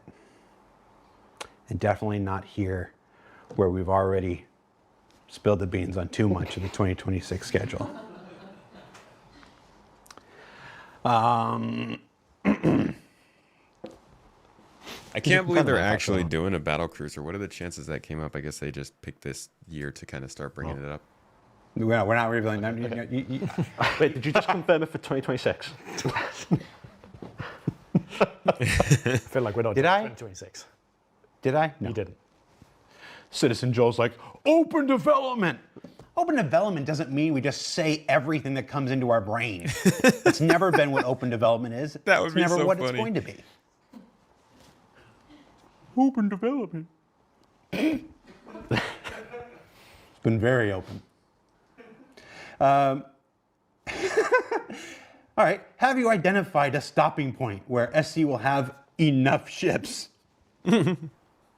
No. Well, why does there have to be a limit? Well, like, we haven't even, like, if you think of a matrix of all different sizes and manufacturers, we haven't even filled one of every size and role. We just got our salvage starter. Right? And one of them. We don't just want one in most of the slots because people want the choice, right? Some people don't like RSI, some people don't like Drake, some people don't like... Those are all terrible Origin. people. Granted, but we want people to have options, and we haven't even filled out the basic matrix yet. And like our alien races, we've got. They should put that matrix on the website, not the freaking matrix that we have now. They should have an actual grid that shows us where all the ships fit in. A few more systems to make and a few more, places to go. And I think there's a lot of opportunities there. There's one alien race that is in the lore that we've never done anything with. The Kurthak. Yeah. Ooh, the Kurthak. Yeah. Shout out. Let's go, dude. The Kurthak are freaking wild. The running theory, I think I'm going to get this right. I might get this wrong, but the running theory is that we were at in the Cold War with the Zhan, and they were pressuring us in their space because they're actually fighting another war on the other side of their territory with the Kurthak. And the Kurthak are so strong that they're scaring the Zhan into moving further into human territory. And so we've never met them. We don't know who they are. The only thing that we know about the Kurthak are through what we've heard from the Zhan, but they are apparently another race that is kind of doing some of their own stuff. So that might be the actual pinnacle race in Star Citizen that we just don't know about yet, which would be freaking crazy. And I am also surprised that they're mentioning them. That'll be very cool if they actually bring the Kurthak into the game in any way. The Spirit Wars, that's right. Yeah. Oh, that makes me so excited that they're even bringing that up. The lore that we've never done anything with. The Kurthak. Yeah. Shout out to Wingman. Well, it's kind of like the Halo story, right? The Flood were invading the Forerunners, and the Forerunners were running from them and running into the humans, so we got into war with them. It's like the same sort of deal, yeah? The scarier bad guy makes your bad guys look like good guys. Just deep lore there. Deep. To my knowledge, he invented it. And okay, so at this point, as we work towards the end here, these are going to be more general gameplay questions that are related around spaceships. I want to preface this by saying love gameplay content, questions, folks. These are the people that make the spaceships. The folks who make gameplay that spaceships utilize are not always the same thing. For instance, salvage and mining. These folks have nothing to do with salvage and mining. Those are whole gameplay systems. There goes my question. Design teams and stuff like this, and we will have more shows. It's Torsten and stuff like that. So we're not able to answer every single question that comes in about this stuff, but we've tried to work out a few that we could research and ping some people for some answers. Can you separate docking and hangar requests for ships with a docking port like the Perseus? Please, dear God, yes. As docking is quite buggy and very unreliable, it makes it very hard to get into places like Orizon, Alevsky, and stations. Is there anything more we can say other than I think every single one of us here is annoyed by this? It'd be cool. Yeah. We should probably talk with the people doing the command module work because they might be able to squeeze that in with their work. And actually, fun backstory that goes to the Apollo. So a lot of people, well, I think probably 50-50 have realised the back ramp and opening of the Apollo is very small. That's because it's a docking collar. It's both a small one and a big one, but it doesn't function in game because of that bug. And I told the team not to set it up as a docking collar because that would have meant that the Apollo would have had this. So every time you come to try and land somewhere, instead of a medium hangar, it was always trying to do the docking. Oh my God, so that's that why the Apollo has this small entrance, is because it has a built-in docking collar to dock to other ships' stations in the future when we have the ability to split that up properly. Yeah. Not because I wanted to stop vehicles being crammed in the back of it, which is also another reason. Yes. I was going to say Cobalt that's still always- another reason. I mean, it is interesting because I do wonder how often are you going to be docking instead of, I guess, man, maybe we'll have to see what they do with space stations in the future. Maybe space stations are going to be the kind of thing that we're getting to land in and dock with a lot more, kind of like outposts are now. Like they're not as formal and large installations in space. 6, butt docking. Well, that's what it's officially referred to as. Correct. But no, docking? I would say, I think I can safely say there's not a human being here that isn't annoyed to heck by it. It's on the feature request list. Especially everyone going to Levski. Yeah. So maybe that's one of those things. It's just a priority call like everything else. Let's just be real. But there's not a single human being here that doesn't want it. Let's see. There's a question about AI blades. It's not really for this team to discuss, but yes, still wanted, still intended. You might have seen some struggle with the MDC recently, and I mean that's essentially what is a PDT, but an AI blade controlled turret. And whatnot, and you see, you're seeing right now live and in real time some of the limitations with the current implementation of that. I know that we were, you were bugging things up, and you were chasing this stuff down. I'm watching one of the pleasures of my job is I get to watch John pop up in like half a dozen different chats, like this needs to get fixed, and this needs to get fixed, and this needs to get fixed, and whatnot. So it's still intended. It's still the thing. It's ships like the Clipper and the Generalist. Solo players it is our intention never to leave solo players behind. Yes, it is a massively multiplayer online universe. Yes, you'll be able to always do more with. Bro, how long have we been hearing that all they care about is org gameplay? They just constantly tell solo players that they want to keep doing solo gameplay, but the calls never end every year. All you care about is orgs and groups. Dude, this game is freaking awesome as a solo player. Friends. And with colleagues and allies and stuff like this. But there should be a place for people who don't want to do any of that. We're very passionate about that. That is still at the core of our intention for this game. And things like AI blades, things like, we used to talk a lot about NPC crews, like that. All that stuff was designed for that. It's just all things in their time. Yeah, I've seen a lot of people, obviously on Spectrum and Reddit, talking about, oh, well, they've got the flight blades and the eye blades. Surely it's easy just to get the rest of it in. That the way we've had to implement them, it isn't how blades are going to have to work. We've had to use our current systems in interesting ways to get them to function the way that they are, and it's just not how blades are going to be. No. How much does 7-Up pay me? Oh. Yo, I'm not gonna lie. I keep seeing that over there, and I keep thinking, hey, is that Cruz? Is that Cruz Lux over there on the table? Quick, 10 the Dr. Pepper. This is all the sugar I'm allowed for like an entire year. Do we get commission? Oh. Still stay with it. Oh, you can't see. No, they can't see it. Can't see mine. It's fine. It's out of shot. He's got Dr. Pepper. No, there it is. Camera's it. There you go. Where is that camera? Will ships like the Perseus and other multi-crew ships for that matter ever get missions with scalable payouts rewards that actually encourage multi-crew? I don't see the point of any multi-crew ships like the Perseus when nothing in this game rewards group play, as rewards and credits are always split. It's kind of funny that we follow up keep the solo gameplay in the game right before we talk about a question about why is it hard to get rewards as groups. Ooh.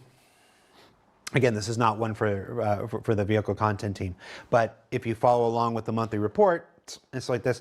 You'll see occasional mentions of Mission 2.0. This is. Yeah. I mean, I'm going to sound a little like a broken record here. It's another refactoring of the entire mission system in order to do the things that we all wanted to do. For years, missions weren't able to give you rewards. You could never complete a reward and get anything other than credits for that and stuff. It's just one of the challenges of we run a live environment during the development of our game. Most games get to do all this secretly. You would never get a mission system that doesn't have, things like we can give you an item for a reward and stuff like this. The mission system that they're currently working on and whatnot is is the thing that we've been specking out for years. It's the thing that will unlock incredibly dedicated developers like Elliot Maltby and Yorit and all those and Dr. Yorit? When you only list two names, you start to sound like a real jerk because you don't list everybody else. Thank you very much. And I'm blanking on other names. Dr. Yorit, dude. Rig though. Rig in the chat. How about a rig in the chat, man? Dude! Thank you, man, for the subs.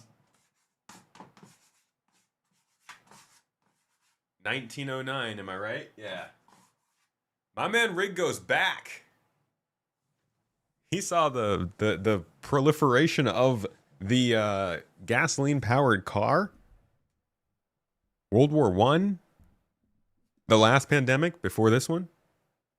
My good man, I'm glad you've been around for so long. Thank you so much for the subs, dude. Thanks for being a part of GII in the Garden. Hope you're having a lovely day. They're going to thank you. Real thanks for not mentioning me. But all those members of the mission team, they are chomping at the bit. They want this new system too, so that they can do exactly the kinds of things that you're talking about. It's just another way the Star Citizen will continue to evolve. And after a year that's been relatively dry with features, and we knew it would be. We came out here, I sat out here for 2-3 hours with Benoit at the beginning of the year saying that the 2026 schedule should be. We've done a lot of talking about 2026. And I want to say this should be as honestly and as candidly as I can. I'm using the word should be because the other maxim that I run into the ground is the only constant in game development is change. It should be a marked change from 2025 as far as feature work goes. Yeah!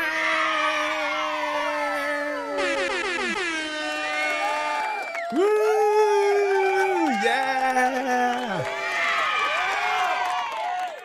Sorry, guys. We love to hear it. I hope that is true. I hope it is a marked change when it comes to feature development. It feels like it to me. Engineering in the tech preview, physicalized helmets in the tech preview, hopefully crafting in the tech preview this month. If crafting does hit the tech preview this month, I do feel like next year we're in for a much better story when it comes to features. Glad to hear them say it too. Hope it's the case. It should be a marked change from 2025 as far as feature work goes. It won't be the relentless pace of 2024 or 2023 as far as broken, half-finished things. But we took this year to get those proverbial ducks in a row to develop these things further along.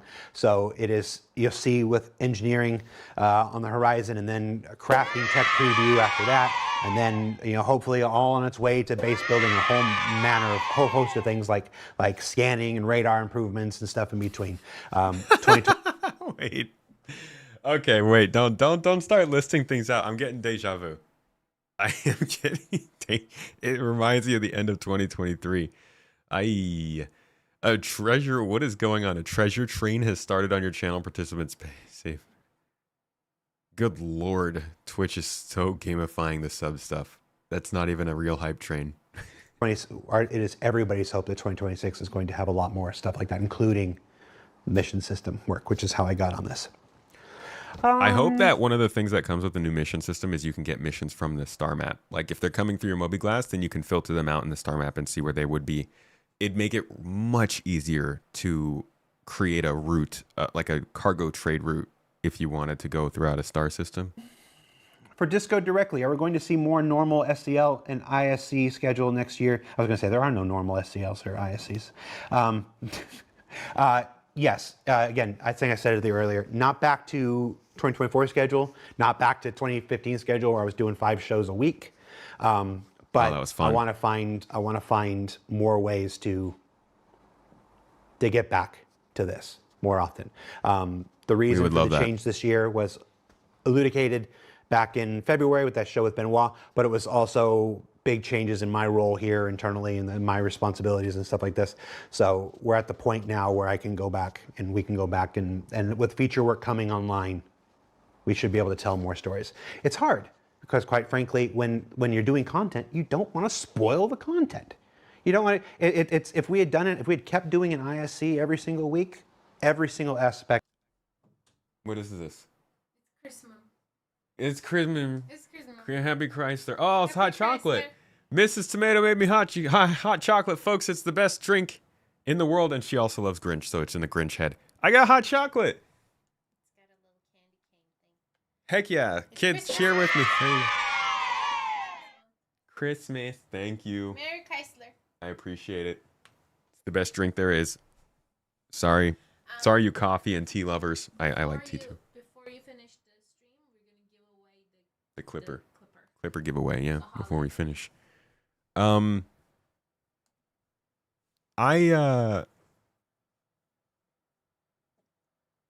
I'm looking forward to 26, dude.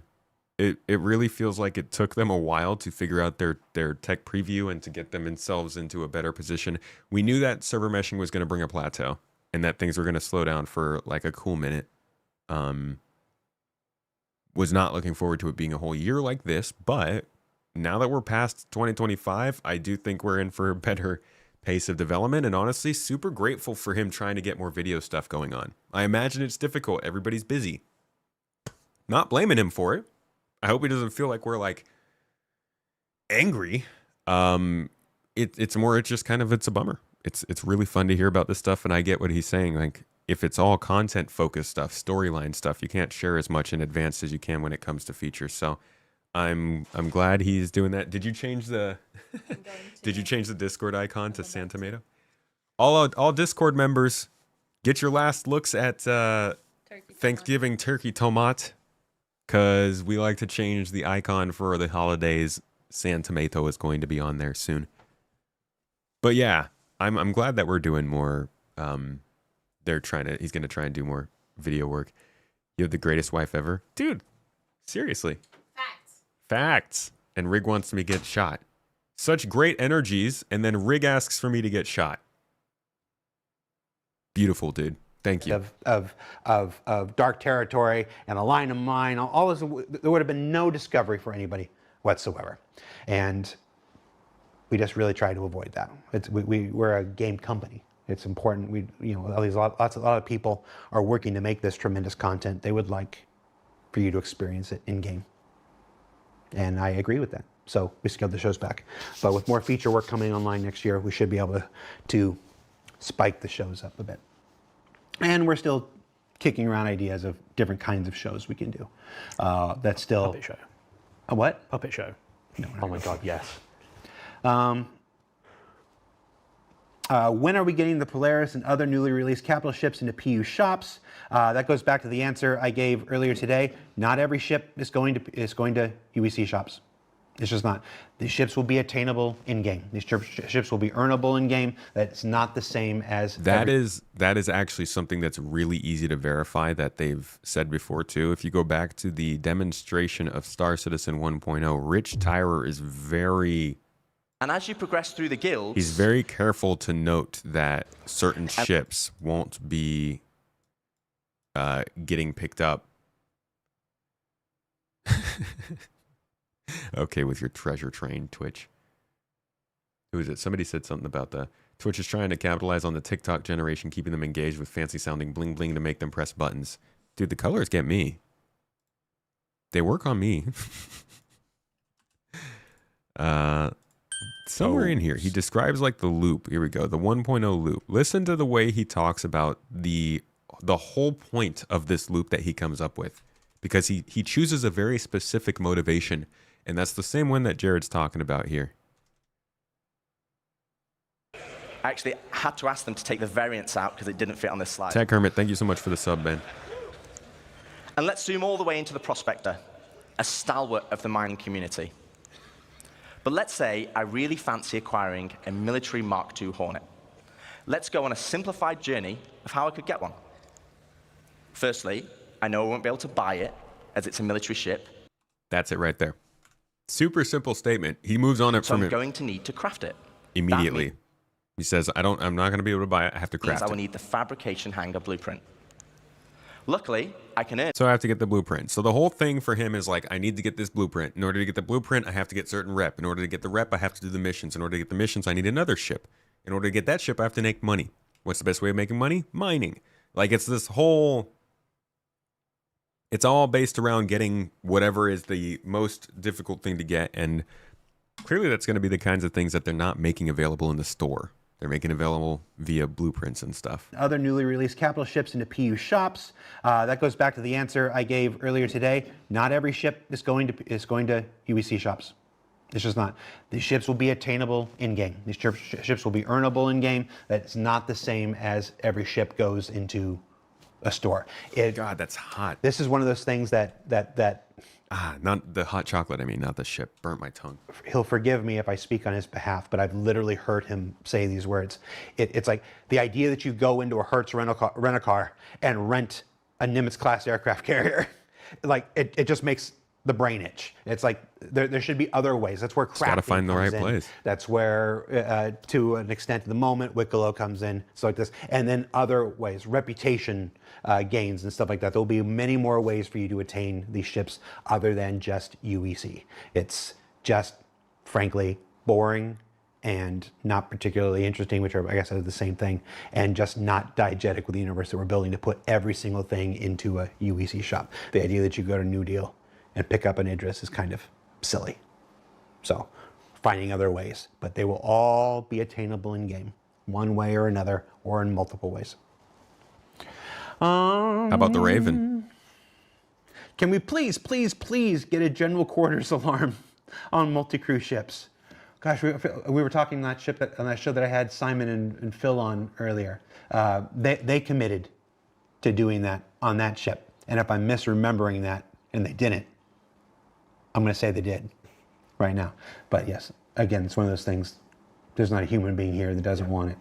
Who doesn't want that red alert moment? You need it. You need that red alert moment. You know, all hands, the battle station, stuff like this. We just want it.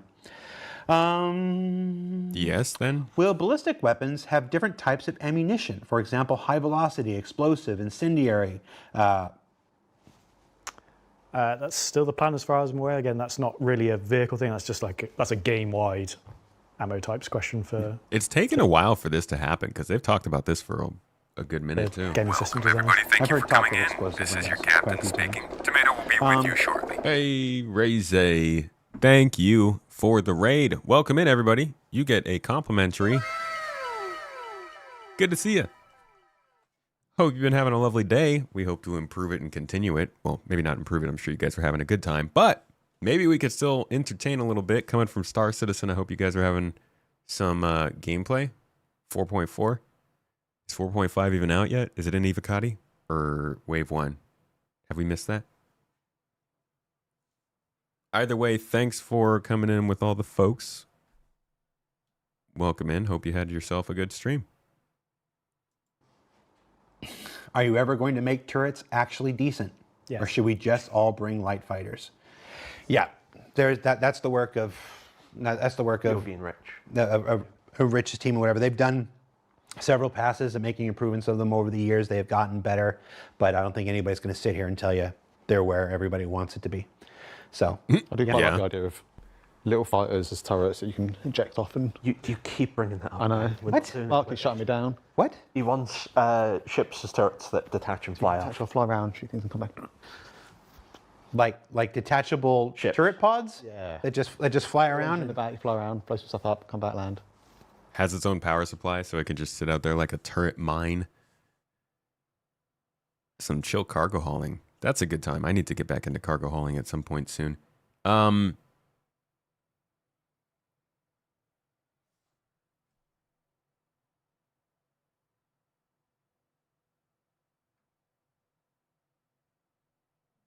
Brain fart. Mark keeps shutting me down. He's the reason of good. I'll accept that reason. I will, if people don't like that one, I will bear that cross. You know, it makes sense. These questions are a little less boring answers. They shouldn't ask, are these things planned? They should ask, how are they planned? We want to know the details. We'll be able to do it, right, when we get the command module and iPads on. Just because we can doesn't mean we should. Okay. Open development. My chat's going real fast. Hold on. See, they love it. That's not what I'm seeing here. Oh, okay. Team Mark, if you agree with not doing it and it's a bad idea. Team Ben, if you think it's a good idea. The LGBT Alaban says, fix the things in game first. No. I could be really snide here, but this is a comment that comes up very often, so I'm going to address it. There are nearly 1,000 people who work for CIG between Star Citizen and Squadron 42, and the people who worked on the 30K errors and whatnot are not the same people that build the Argo Mole. And so like this, it's not a question of fix this first before you do. How funny would that be if the guy who had worked on the Argo Mole just had some weird reason to be in the room working on 30Ks at some point, and this is just the one example he picked that actually was true. He did work on both those things. He's the reason. That. It is with hundreds and hundreds of people on dozens and dozens of teams, all with different focuses, all with different aptitudes, stuff like this. It's possible to do these things over here, not at the expense of these things over here. And in fact, allowing these people to do these things are how these people get to focus and how these people get to bury their head, in their work and just hit on it. There has been a freight elevator strike team going since just before, was it Race for Stanton? Was that one? And they have not stopped. There's been a little strike team, and I'm privileged to be in that chat, and I get to see them every single day. They have not stopped one day since Race for Stanton dropped, working and fixing freight elevator stuff and all the various edge cases and hardening that system. That's good. I'm glad they're doing that because it needs to be hardened for sure. That's I hope this is like once they get that done, it's good and set. Do that because we have other teams, content teams, working to put other things in the game to keep engagement going, to keep the game alive and thriving while they keep their heads down and focus on that. So it is not ever a question of fix this before you do that. We're doing both. We're doing both with 2 different teams, 3 different teams, 5 different teams, 10 different teams, and things will be done in their time, which is not always the super delightful answer. I mean, kind of sucks to be told it's not tomorrow. Not as bad as John's nerf to the whole D and whole E cargo. That's just trash. But that's the new meta. It's just I want to take that opportunity just to smash it because I see that, and it's a totally normal thing to think that you can't do this. You should do this before you do this, but that's just not the way game development works. All right, we're wrapping up here. I'm going to do one last question. Boo. That's really a series of questions. No, I'm kidding. This is great. Let's see how much I can get away with. We've said a lot about this next year's ships. So we've talked about the Aurora Gold Standard, and we revealed that an Aurora Mark II is going to come. What else did we confirm? Oh, that's a not fall into that trap. I'm getting confused. Come on, guys, just list it out. Raylan is coming. Raylan is coming next year. Parasite module. Command module, which implies ironclads. Well, no, because you said the command module will come alongside the ironclad. Yeah. And so if you just said the command module is going to come next year. No, we didn't say it was coming next year. We just said what we confirmed. But John just said. No. I just said. Yeah. You just said the command module. I'll go say everything. Yeah. Lamps are coming to the game. So I mean, of course the ironclad's coming next year, guys. Come on, Jared, you can say that one. This is what happens when we don't do a show in a while. I forget how these things work. Let's go ahead. Let's not reveal the entire ship list of 2026 because people like no one's interested in that. People like to talk and people like to. But let's give. I hit the content. I hit some of the content creators at the beginning of the show. The people who do what are they working on? What is it called when they do the watch? Watch parties like watch party. Co-streaming. No, when they sit there and they react videos. That's what it's called. Oh, react. Let's give people reacting. Let's give them something to react to that they can feed the beast because they do wonderful service for our project and get the game out and stuff like this. Let's reveal. Did he just say they get the game out? Service for our project and get the game out and stuff like this. Let's reveal the manufacturers of every ship in 2026? Because we know what the schedule is. I hope someone's got the list. Let's reveal the releasing or working on. Guys, I need to stop drinking this hot chocolate for a minute. Releasing. Two different. Just the manufacturers of the releasing ships in 2026. Ready to react. Yep. Aegis. RSI. Aegis. Yep. Did you say RSI? Yep. RSI. Dude, when's the last time we got an Aegis ship? I would love to see an Aegis Vulcan in the game. Can we do that, please? Anvil. Yes. Misk. Yes. A Misk ship. Oh, Kruger. Kruger Yep. is getting another ship. What else? Grays. Grays is getting another ship. Origin. Origin is back. Dude, that's crazy. This is so many freaking Origin is manufacturers. back with another ship next year. Gatak. Gatak has another ship next year. That's the Raylan. Oh. Your favorite color? Oh, Argo. No, he means Grey Cat. And Grey Cat. And Grey Cat. Grey Cat. Dude, that's crazy. Grey Cat, Misk, RSI, Aegis, Anvil, Origin, Grays. Did they say Argo? I don't think they said Argo. Gatak. Drake. I don't even know if I said Drake. That's, dude, what the actual are they doing? This is crazy, man. If they can get the game out, they're like kind of unstoppable. Just, get the game out though. It's getting available next year. So those are the, I'm pretty confident those Did are they the say Argo? Rack my brain. These questions hurt me. Yeah. So those are the manufacturers who are releasing new ships in 2026. They said Argo. And immediately people are like, oh, Consolidated Outland, forgot again. No Crusader, boo. Oh, there's no We're not Crusader. doing Why do you hate Crusader. Yeah, that's really sad actually. Crusader, Ben? I love Crusader. Yeah, those are just the ones we're releasing on. Those are just really not the ones that are being worked on. There are other manufacturers being worked on. Yep. Imply from that what you wish. Yeah, but Revealed a new. Let's just push our luck. It revealed that there's going to be another Kruger ship. So the CNOU ship then is not planned on being released next year. Yeah, that is starting to say some stuff about crafting. I'm really interested in what state it's going to be in for the tech preview this month if they get it there. This is not another wolf variant. You want to? Let's give him the name. Let's give him the name. And let him speculate. I'm suddenly panicking that this is it's the Stingray. Yep. Yeah. Okay. Good. Sorry, I was just making sure it wasn't a working title because we have some quite interesting working titles. Nope. Yeah, we do. Nope. So the Stingray. All right, so we got a new ship there. The Kruger Stingray. That's new. I'm not even going to put... So this is the L-22. We're going to go ahead and double this up because it is a Kruger ship. I should make a manufacturer vehicle type. We should have a column for manufacturer here, huh? Probably. We'll add that next time. So this is going to be the Kruger Stingray. Sounds like it is a heavy fighter, potentially. Probably in concept right now. First mentioned in SCL November. Sorry. IAE 2025.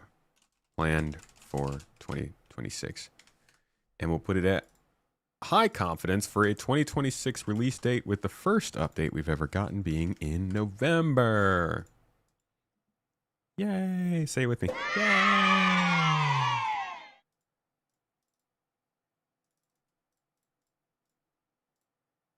Recorded. All right, we'll touch back on that for the next monthly report. Sounds like interdiction to you. Do they say anything else besides that? The Stingray will be the name of the next Kruger ship some point next year. And people can guess. People can speculate about what that is. And then let's end on a high note. This is IAE. We're about to go into the finale. The finale where I think all the ships come back and whatnot. The big ship for IAE this year was the Perseus. I mean, it was always like a big ship. The big ship for Fleet Week this year was the Idris. What was the big ship for IAE last year? Polaris. Polaris. Well, the big ship for IAE last year is the Polaris. Easy to forget. Go ahead Let's let John do this. I was going to say, I'm backing out of this Let's go to John's camera. We can't get told Let's off. go ahead and tell people what the big ship for IAE is next. Dude, Jared is just trying so hard to get some. We appreciate you, dude. The big ship planned for next IE is the RSI Galaxy. There you go. There you go. Just like we said, we were. The Galaxy. I mean, they did say it. Take us back to 2023 when they got up in front of us all and told us about why they're developing ships in a certain way and how they're going to work on them. That is absolutely not the only benefit, though. The way we are planning on tackling the Polaris. This is literally Ben, same guy who's on camera. But actually, we want to tackle, well, anyone that knows our backlog knows we have a number of large RSI ships on there. And our kind of plan is that we tackle that as a family of ships. We don't just tackle one of them and then we go off and do something else for 6 months, a year, come back and do another one, something else, come back and do another one. We want to tackle them all together, one after the other. And what that really allows us to do is just kind of streamline our development process. We're able to, and we can in our effort, expedite their developments to, next up we've got the Galaxy, then we've got the Perseus, and that kind of closes out. So they kind of went out of order. They did say the Galaxy before the Perseus, but I think they needed to get time for the Galaxy after this CitizenCon. So now it seems they figured that out. And also, the Galaxy is kind of a base building sort of ship. Not to say that's going to be launched with the initial version of the Galaxy. I actually doubt it, since we're just hearing how crafting is going right now. But it's the kind of thing they'd have to have figured out before they get the ship developed in the game. We're going to do the RSI ships in a series. Still sticking to that. So. There is, from some of those manufacturers, there's multiple ships coming, not just. Oh yeah. That's not. We listed like. I saw some people asking about certain ships. Yeah, we listed like 11 manufacturers. Yeah. That's not only 11 ships. We did 27 ships this year. Yeah. I don't know how many ships. I can't remember off the top of my head how many ships next year, but it's close, if not about the same. Yeah, the same. So some of those manufacturers have multiple. Some big, some small. Yep. But yeah. But all right. So yeah, that's been 2026 Star Citizen Live. Lots of ship talk. I hope you enjoyed it. Hope you had some laughs. We had some good news. We had some bad news, but all throughout it, we had some real news. And as always, I'm eternally appreciative to John and Ben and Mark, who are willing to come on here and speak candidly about this stuff. Sometimes a little too candidly about the 2026 schedule. But sorry. Oh, you were pushing it. Don't choke, Jared. We kind of need you, mate. Just as you went for the bite. No. Anyway, thanks for watching. Remember that Twitch drops are going on right now. Star Citizen's first Twitch drops are on Twitch. I don't know if we had them set up for our stream or not. Could have got half of them from watching this. But if they didn't watch, if you didn't earn them watching our stream, there's dozens and dozens and dozens and dozens of Star Citizen streamers out there. You can watch them and earn a pretty cool set of light armor that matches with a set of medium armor and some heavy armor. And honestly, it matches with like the concierge armor we did and whatnot. So you collect them all and you can mix and match certain parts and whatnot. Personally, honestly, you could have gotten the drop just from watching this whole review. It's ridiculous. Jesus! I like the helmet from the... She broke her gun. I have been saved. Ow! Ow! Ow! Ow!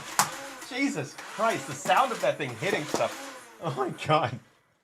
It's so violent. It's the most violent redeemable.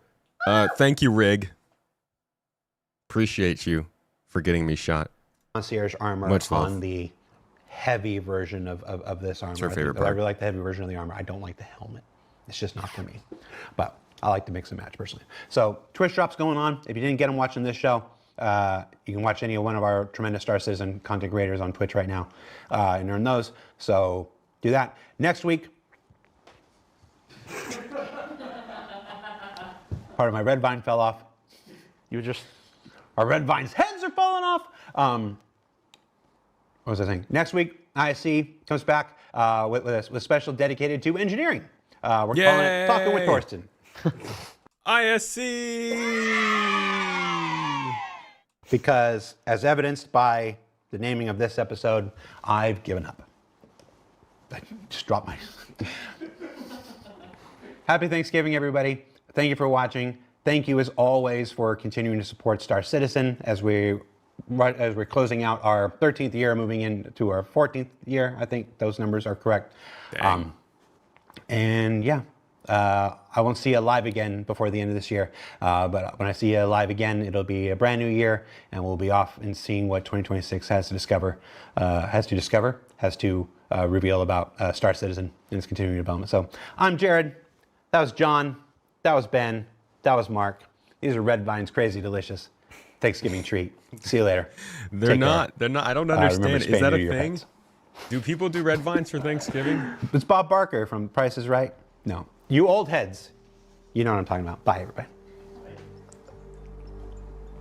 Are Red Vines a thing for Thanksgivings? That's certainly not something I've done. Hey, look. They brought back the team names for this one. Sometimes it's not on there. Honestly, that was fun. I appreciate it, man.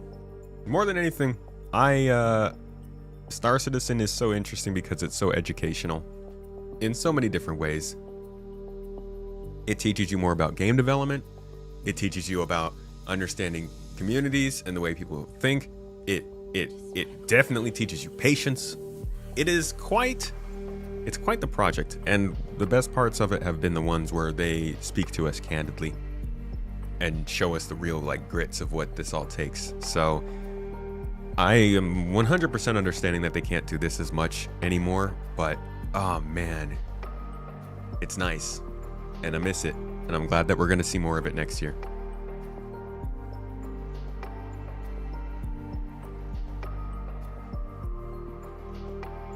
The helmet reminds you of the Krogan? That's an interesting one. Movies only. That's a movie thing. Okay. It's the British not understanding Thanksgiving. I see. It's like something that's been in movies before. Sorry, I'm a little dumb. If you ask Mrs. Tomato, she'll tell you that I'm actually a 92-year-old stuck in a 27-year-old's body. I say a 27-year-old's body because I look good for my age, you know what I'm talking about. But anyways, I don't get things quickly sometimes. Miss, the point. My head. We got This Week in Star Citizen. Something's happening this week in Star Citizen because it's the news and the big time keeps rolling. This is like Star Citizen's big time in the year. October, November, December. Biggest quarter by far. Let's see what's going on. On Tuesday, they're going to be publishing the subscriber monthly newsletter and subscriber comlink. There's also still time to try out almost every ship and ground vehicle for free during IAE's finale. Wednesday, a new roadmap update arrives with additional details on 4.5, and it's the final day of IAE. Following up on Star Citizen Live, which we just watched, on Thursday, Jared and Torsten take a closer look at the upcoming release of engineering and what's changed since the last showcase. Wow.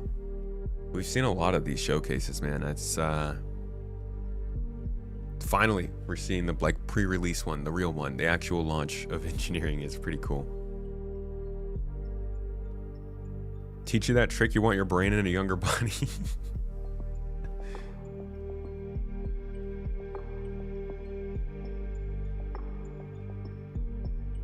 Yeah, every talk with Torsten's pretty good. That's going to be fun to listen to.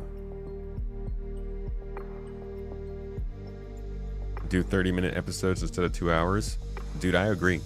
You guys remember when we used to have Calling All Devs? They would just do 20 minutes of asking devs questions. They wouldn't even bring them into the office. They'd just call them. They just call them over the internet. I don't know what they would use. Teams, Zoom, Skype, whatever. Just a little video call with these people is nice. But yeah, now it's just kind of however long it is that day. Listen, folks. I got some work to do. I've got an exclusive video I need to get out to supporters. If you're a YouTube supporter, if you're on Patreon or Twitch, make sure you're linked on Discord. I should have an exclusive video out to you in the next 5 to 6 hours. And if not, go check out the new video on the channel. It's about Star Citizen in 2025, and I think it did a decent job of explaining it. Besides that, we've got a giveaway. Hold on, let me go get the... We're going to give away a clipper real quick, guys. 1 minute.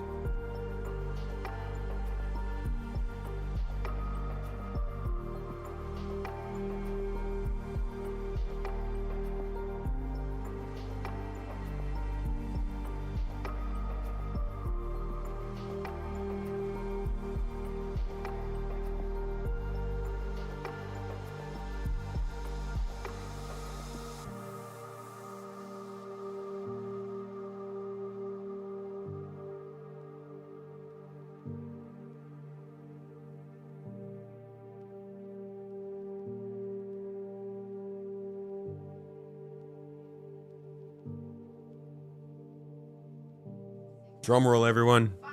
Drum roll, folks. Let's go. Here it comes. We got the computer. The giveaway's going. Who is it? Who is it? Who is it? Who is it? Whiskey Dave Gaming. Whiskey Dave. Whiskey Dave. Congratulations! The kids are cheering for you, dude. They're so happy. They are so... Listen to them. They're like, yay. By simply following space. He won by following. That's not a crazy thing to do. Honestly, I appreciate that. Thank you, Whiskey Gaming Dave. Whiskey Dave Gaming? Whiskey Dave Gaming. My friend, even if you are not in the chat right now, we will get you. We got you. I do have something to say about giveaways. You have something to say about giveaways? And they don't return back, like by my second message. I feel like it is rightful for us to put the payback out. I still have like two things. Okay. Yeah. So Mrs. Tomato is just letting the folks know that if you don't respond to the winnings, what is that, a week? 2 weeks? Within 2 weeks of us messaging you, the giveaways, we will start to put them back up as a redraw for folks. So you don't have to be here when you win, but keep an eye out. Because if 2 weeks pass and we've reached out to you and you don't hear back, then, you know, we might have to switch things up a bit. But yeah, that is... Why the heck did that just change the screen? That is that, my friends. Brigadier, my dude. Good to see you in chat as always. So congratulations to Dave Whiskey. And thank you everybody for taking part in the giveaway. We will have another one starting up once we reach the goals in this month. And I'll let you know what that is when it comes up. Mrs. Tomato, I'm sure, has something planned. For now, I'm going to pass you all on to another Star Citizen streamer.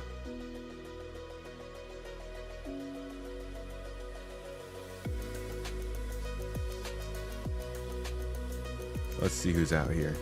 Who's out here, who's playing, who's doing something fun, something interesting.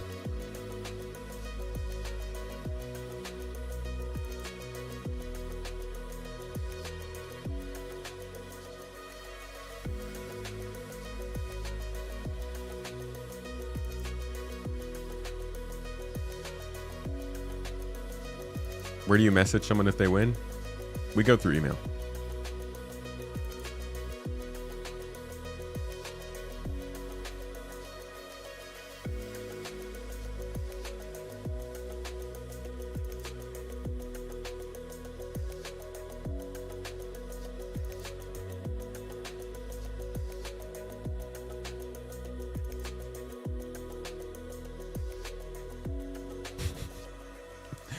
Somebody's name is Blame the Onions. I actually love that.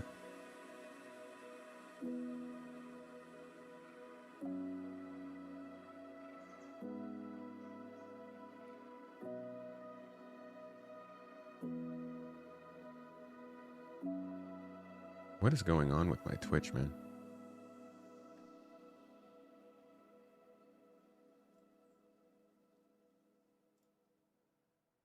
All right, gang. Y'all have a wonderful time. Thank you again, everybody, for being here. Appreciate you. Did 4.5 go to wave 1? Oh, shoot. That's crazy that happened right now. Well, I've got work to do, so I will be gone, but we'll be back for some Wave 1 gameplay on Wednesday. Maybe tomorrow. If it's looking good enough and I can get enough work done, we'll jump in and do some engineering. Y'all have a good one. Catch you later. Treat yourselves well. You deserve some good things, some good food, and a good time. Enjoy your Monday. And do something you love, you know. You deserve it. You're good people. See you on Wednesday, folks. Bye-bye, everybody.